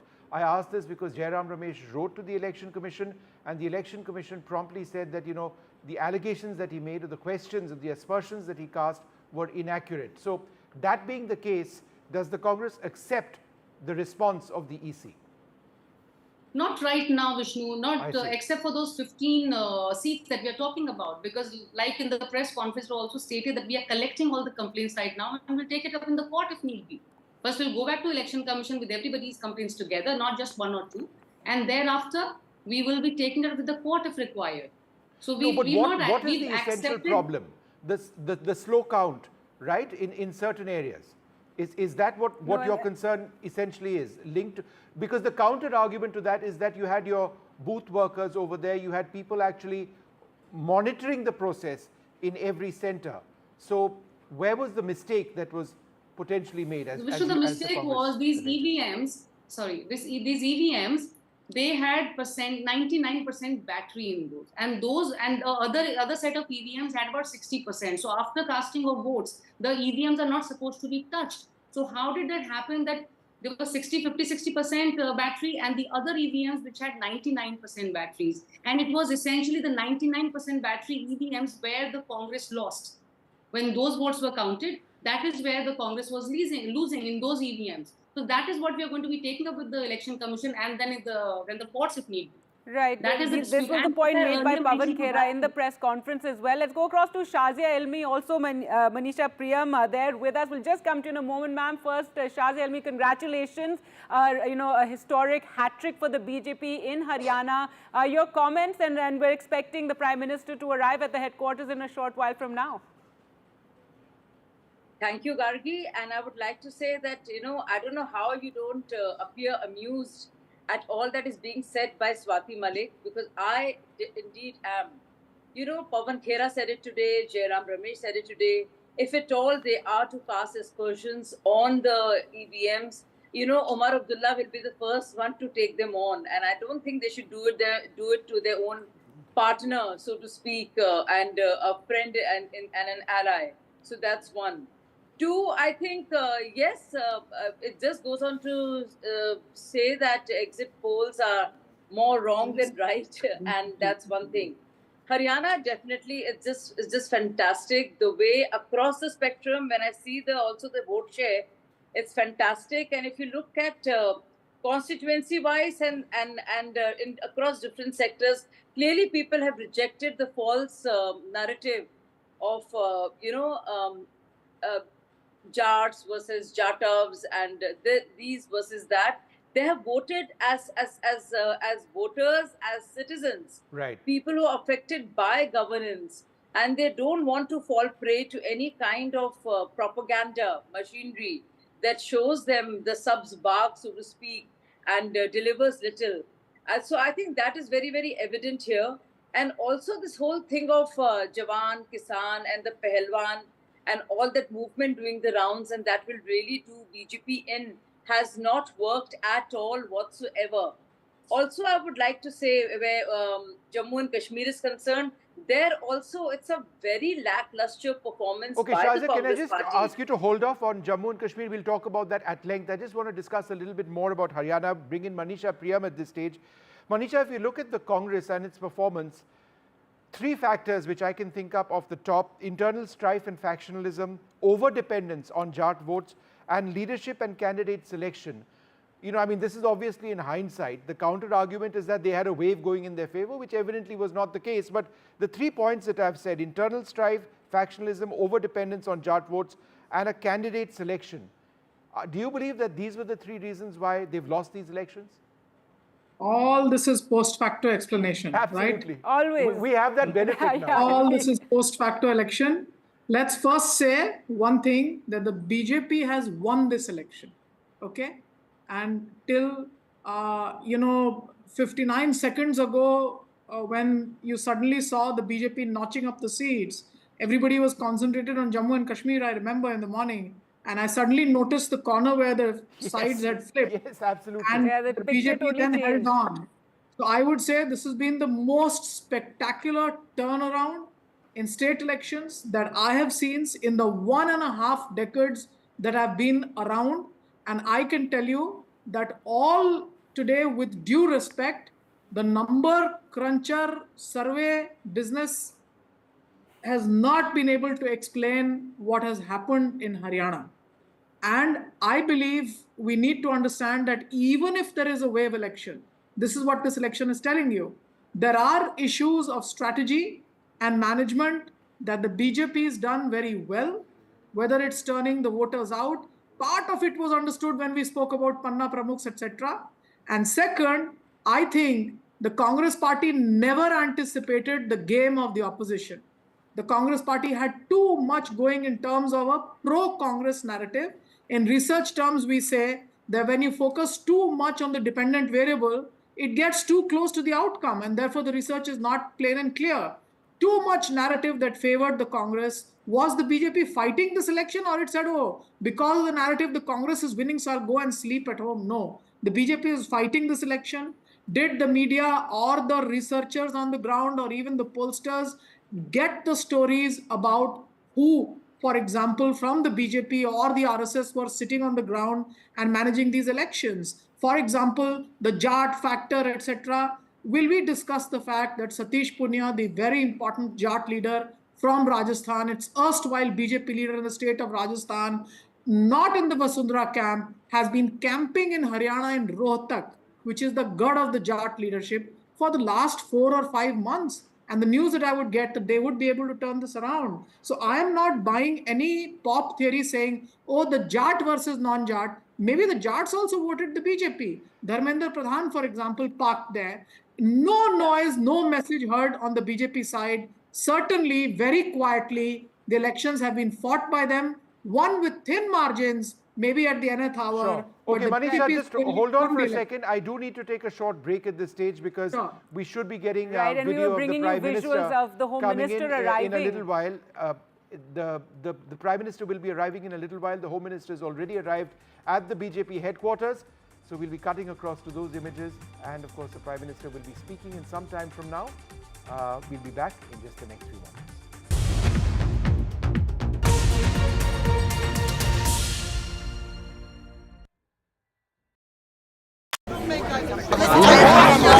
I don't know songs and proses. I don't care for no sweet boys with roses. I'm too busy, baby, making plans on how to get me one of them manly men.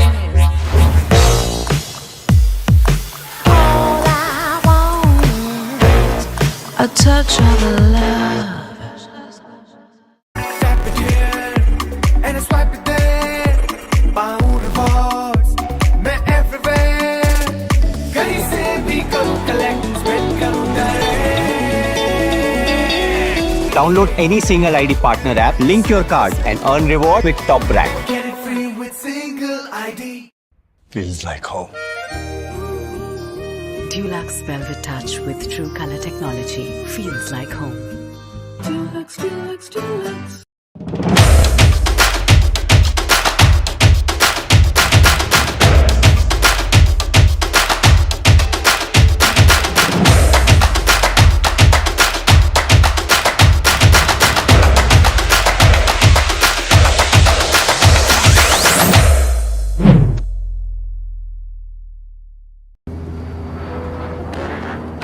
I don't care for no songs and proses. I don't care for no sweet boys with roses. All I want is a touch of love.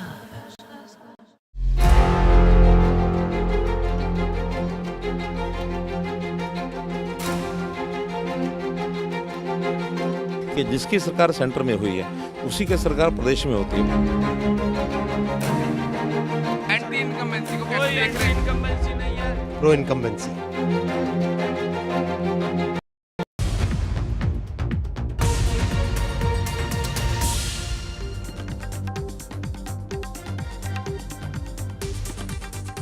Welcome back. A historic hat-trick in Haryana for the BJP today. National Conference and Congress winning in Jammu and Kashmir. Though the BJP didn't do too badly in Jammu at least, and it gained a few seats there as well. In a short while from now, the BJP at the BJP headquarters, big celebrations to take place. The Prime Minister will be arriving already. Top leadership, a lot of it has arrived there. We saw Home Minister Amit Shah arriving in just a short while from now. And Vishnu, they really want to, emphasize this victory that they've got in Haryana, especially I think after the Lok Sabha election. So there'll be celebrations in headquarters of the BJP across the country. Now, before we went into the break, we were talking about the reasons leading to the defeat of the Congress party, whether it be the Hooda factor, infighting, reading it wrong, whether the Jats got too boisterous in anticipation of their victory, and that put off the other caste. But Sanjay Kumar here in the studio with us. Let's talk about what led to the BJP victory. What worked in their favor? Of course, there's brand Modi that one talks about. This formula that the BJP has of changing the chief minister just a few months ahead of elections. Also there, we were speaking about how independence in Jammu and Kashmir did not, dent the national conference. But earlier on in the morning, there was talk about how a lot of the independents, perhaps independent, Jat leaders, strong leaders who were put up by the BJP in various seats could have eaten into that vote as well. So in your mind, what worked for the BJP? No, one thing is very clear. This is the BJP's victory. And why do I say that? Some facts to be mentioned. Look at 2014 assembly election, BJP's vote share was 33%. Then 2019 assembly election, BJP's vote share went up to 37%. And if you look at 2024 assembly elections, BJP vote share touches 40%. It is not a victory by default that anti-BJP votes got split and by default BJP managed to win election. This is a convincing pro-BJP vote because BJP's vote has gone up. Now, what's the reason? Because we were hearing of Jat, Pahalwan, Kisan, etc., that these sections are unhappy. Yes, I am not ruling out, I am not saying that since BJP has registered a good victory, these were not issues on the ground. There were these issues on the ground, and that is how Congress has also managed to get roughly about same proportion of votes. But I think what has happened is that what Manisha Priyam mentioned, the micromanagement of the election, while there was a noise being created by Congress that there is a massive wave in favor of Congress, but I think BJP workers kept working on the ground. Manisha did mention that if there was a momentum, there was a perception that Congress has gained a massive momentum, does that mean that BJP was sitting at home, they were not contesting election? I think the party workers were working on the ground, the leaders were working on the ground, and we know that all that hard work by the BJP has now paid the dividend. Sure. So credit must be given to the BJP rather than saying by default BJP managed to win election. Let's just talk a little bit about the situation in Jammu and Kashmir. We've got Manisha Priyam also with us. Manisha, if you take a look, we don't have Manisha as yet. In fact, let me, Sanjay, come back to you on this. In fact, the Congress did fairly badly in Jammu and Kashmir. They're down 6 from last time. In 2014, they'd won 12 seats. They're down to 6. The alliance won the election on the back of an incredible performance by the National Conference. And the BJP was up 4 from last time, clearly not enough. But, what explains the National Conference's incredible success this time around? 42 seats, 0 last time. I think the people really sensed the voter wanted a change from how the state was being governed. It is not no more a state. So there was a big aspiration or big desire among the people that we want statehood to be restored. And the idea was, since BJP in a proxy manner has been ruling the state for the last 5 years, they wanted a change, and the voters wanted to figure out which is the party which can really bring about the change, which is really in a position to win election. PDP was not in a situation to win election. There were smaller other parties which were contesting in the valley. They did get few seats. So in the voters' mind, it was the NC Congress alliance which could defeat BJP and form a government in the state. I think that's what resulted into a very large or a very decisive victory for National Conference in the valley, and they managed to get a very large number of seats or a sizable number of seats even in the Jammu region. Right, so much so even Omar Abdullah, seemed somewhat surprised when he, in that interview to NDTV's Nazir Masoodi. We're also joined by Syed Junaid Hashmi, senior Kashmiri journalist. Your reading of these election results and what do you feel worked in the favor of National Conference leading to this astounding victory? National Conference was able to convey to the people in Kashmir that there is not an ordinary election. It's an extraordinary election. It's about the identity. It's about the identity of Jammu and Kashmir. It's about the people of Jammu and Kashmir. So, and they were able to convince voters that if you do not vote for us, there's no other alternative. The number of alternatives that they had in Kashmir Valley, National Conference was again able to convince people that they are all backing for New Delhi. And if you want your own government, you have to vote for us. This seems to have struck chord with the voters in Kashmir Valley, and that's why this resounding victory for National Conference. They have got 42 seats, and if you add around five rebels in it, National Conference has 47 on its own. So it's like it's a resounding victory, and it's the second highest tally that they have had since 1996. In 1996, they got 57. Today, they have 42. On the other hand, Congress could not do well. Congress has got 6 seats. Of these 6, 5 are again from Kashmir Valley. So it's everything on the back of National Conference. And I must credit Omar Abdullah and his party for being able to convince ordinary Kashmiri voters that you have to vote for us. It was very difficult. The Awami Ittihad Party, Jammu Kashmir Apni Party, Jammu Kashmir People's Conference, there were so many alternatives. Everybody turned against you during the elections, but it is what happened prior to these elections that was there and National Conference was able to micromanage everything. That's why this resounding. Sanjay, if you talk about identity politics and regional sentiment, which are so key in any Kashmiri election campaign, it just seems that the National Conference has gained this across the state completely at the cost of the PDP. Do you believe it was the PDP's previous association with the BJP, together that formed a government in Jammu and Kashmir, which has perhaps impacted voters in a particular way, that the PDP associated with the BJP, this is a vote against the BJP, and the National Conference perhaps owns that space of regional sentiment? Absolutely. At this moment, it also looks like that The poor performance of the PDP is likely because PDP has aligned with the BJP, and remember that was an election which PDP contested against the BJP. So you are contesting against a party, but when it comes to forming a government, you form the government with the same party. Look at what happened to the JJP in Haryana. Last election, JJP formed government with BJP when they were contesting against BJP, and what has happened to JJP in Haryana. More or less the similar fate of PDP in Jammu and Kashmir.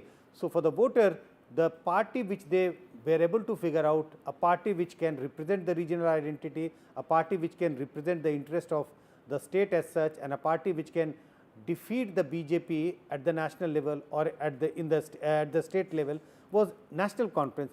And I think that's why a very large number of voters decided to go along with the National Conference, and we see a very good performance of National Conference, not only in the valley, but also in Jammu region.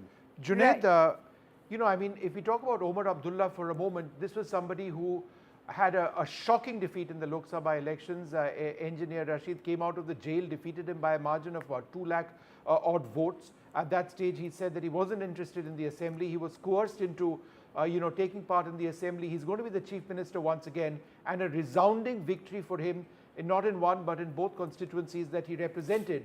So in a sense, it is also the resurgence of Omar Abdullah, former chief minister, as once again the dominant leader in Jammu and Kashmir, and certainly in his party. Yes, it's Omar Abdullah has won both his constituencies convincingly. Budgam as well as Gandarbar. He has retained his bastion while he has done extremely well in Budgam. But Vishnu, my concern is, right now I was hearing Sanjay when he said that National Conference has defeated BJP. Let me correct Sanjay, it's not National Conference has not defeated BJP. In fact, what has happened is that it's complete communal polarization which has worked and which has benefited National Conference like anything. I'll cite you an example. National Conference has won 42 seats, and of these 42 seats, it has managed to win only 2 seats. It has only managed to win only 2 seats which are Hindu majority. One is Naushera, where the Bharatiya Janata Party president has lost, and the other one is Ramban, where Arjun Singh Raju of National Conference has won. Rest 40 seats it has won from all the Muslim-dominated constituencies. On the contrary, BJP has got 29 seats. They are all from the Hindu-dominated assembly constituency. My worry and my concern is that it looks like apparently it's a government which has overwhelmingly mandate of the Muslim population of Jammu and Kashmir, and it is a government which would be facing an opposition in the Legislative Assembly which has overwhelming mandate of the Hindu population of Jammu and Kashmir. So, and secondly, let me talk about, this is something which should worry Omar also. I think Omar was talking to NDTV, and Omar said this, that yes, Jammu is a challenge. I'm looking towards this challenge, and I'll try to build bridges. But how will Omar build bridges? That's a big question. And this is the worry. Because it's not like the...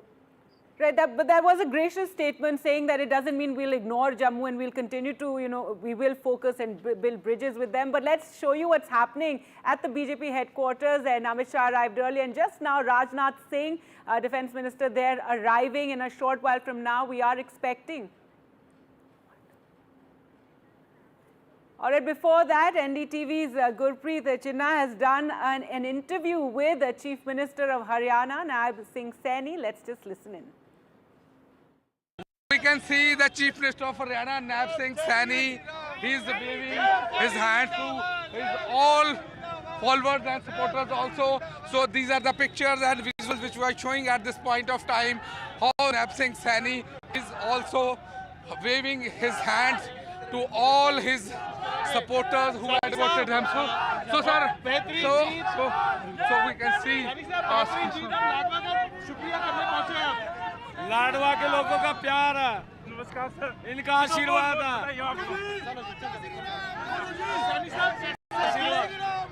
Ladwa के लोगों का आशीर्वाद, प्यार, बधाई है आप सबको।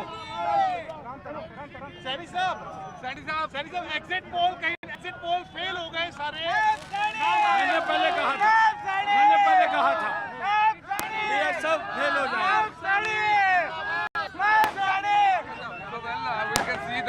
Minister of Haryana, Nayab Singh Saini, is getting a huge response, and he is also waving his hand to all his supporters and voters because he feels it's the victory of the people, and that is one of the reasons why Nayab Singh Saini, he held a road show to just say thanks to all the voters and supporters who elected him as an MLA from Ladwa constituency, and now he wants to continue this road show to just say thanks to all the voters. With Vijay, Rajesh Kumar, this is Group Singh China for NDTV.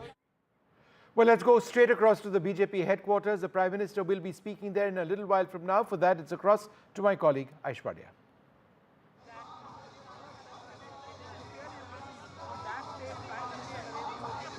Well, there are celebrations at the BJP headquarters as far as the event is concerned, which is going to start just short moments from now. Home Minister Amit Shah, BJP President JP Nadda, Defence Minister Rajnath Singh has already arrived, and now in a short while it would be Prime Minister Narendra Modi who will be arriving over here, and there you can see Haryana एवं जम्मू कश्मीर की जनता का हार्दिक अभिनंदन व आभार. That's the poster that had been placed at the BJP headquarters with large number of supporters gathered over here at the BJP headquarters. Today morning it was very dull as there were not many supporters who turned up, but as the day ended and the evening hit, a lot of supporters have arrived over here.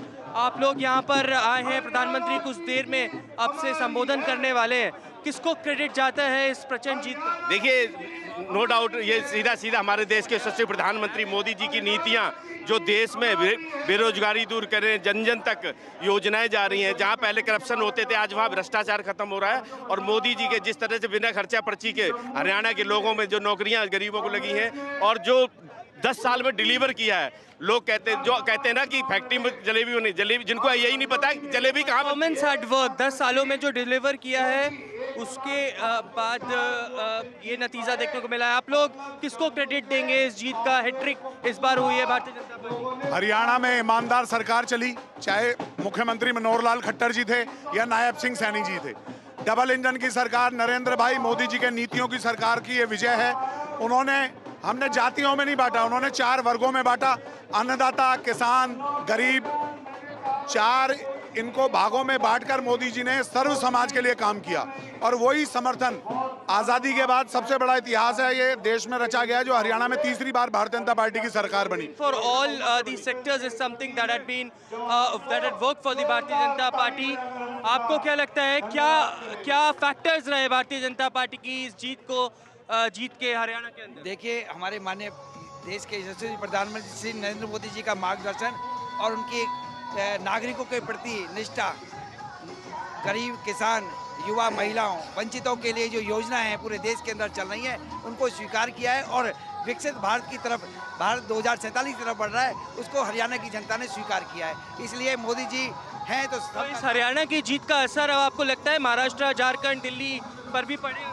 देखिए, एक साहित्यिक व्यक्तियों में अभी एक लाइनें बन गई हैं कि हरियाणा में बना है लड्डू, हरियाणा में बना है लड्डू, जम्मू में बनी जलेबी है. लोग कहते हैं ना जलेबी मत बनाओ, सीधा मुद्दे पे आओ. तो राहुल गांधी कोई मुद्दे पे आए नहीं. तो हरियाणा में बना है लड्डू, जम्मू में बनी जलेबी है, और आपका हो गया पर्दाफाश. यही लोकतंत्र की खूबी है. हरियाणा में 1000 वोट से भी कम हर सीटों पे मिले हैं. अभी समय का क्या रुझान था, लेकिन जब मैं देखा तो मतलब हरियाणा में आम आदमी पार्टी की जमानत जब्त हो गई और दिल्ली में भी जब्त होने वाली है. After the exit polls, the workers who were not much enthusiastic, now the happy faces can be seen over there. Enthusiastic workers at the BJP headquarters. किसको देंगे जीत का क्रेडिट? इसका असर पड़ने वाला है आगे वाले चुनाव पर? ये चुनाव है लोकतंत्र की जीत का. इस पे झूठ का और बुलबुलों का दोनों का हिसाब जनता ने किया है. जलेबी फैक्ट्री को बंद किया है, झूठ की फैक्ट्री को बंद किया है, किसानों के झूठे आंदोलन को समाप्त किया है, पहलवानों ने जो गलत आरोप लगाए थे उसका सफाई हुई है. और ये लोकतंत्र के इतिहास में पहली बार सर्व समाज ने 36 बिरादरी ने भारतीय जनता पार्टी को वोट किया है। ये हम सब के लिए सौभाग्य की बात है कि देश के यशस्वी प्रधानमंत्री Shri verdict of Bharatiya Janata Party in the state of Haryana. But let me show you again these visuals. Two massive screens that have been placed all over the BJP headquarters. Supporters have gathered over here. These are enthusiastic supporters, and that's what something that the energy has been transformed after the huge victory of Bharatiya Janata Party in the states of Haryana, and of course, having a comfortable seats in the state of Jammu and Kashmir as well. Few more supporters over here who have gathered to hear from Prime Minister Narendra Modi. किसको देंगे आप जीत का credit? लगता है कि इसका असर पड़ेगा आगे वाले चुनाव पर? देखिए, जीत जनता की जीत है। जनता ने हमेशा हमारे मोदी में विश्वास किया है। पूरी हरियाणा की जनता ने मोदी जी के विश्वास करके फिर तीसरी बार हमारे देश में भारतीय जनता पार्टी को लाया है। हम धन्यवाद करते हैं पूरी हरियाणा की जनता का, जिन्होंने तीसरी बार भाजपा को हरियाणा में लाई। Credit goes to both Nayab Singh Saini and Prime Minister Narendra Modi, but I'll tell my camera person to keep showing these visuals as Vinod Tavade had just announced that Defence Minister Rajnath Singh has also arrived, along with Home Minister Amit Shah, BJP President JP Nadda. They are all waiting for Prime Minister Narendra Modi. With the BJP cadres over here will give him a rousing welcome as far as the win is concerned, as they are giving credit to Prime Minister Narendra Modi. The rallies that he has done in the state of Haryana, there you can see visuals of the supporters dancing on the tune of doles at the BJP headquarters, coming from different parts of the national capital. And very shortly, Prime Minister is also expected. Jalebis are also being served, firecrackers being busted at the BJP headquarters.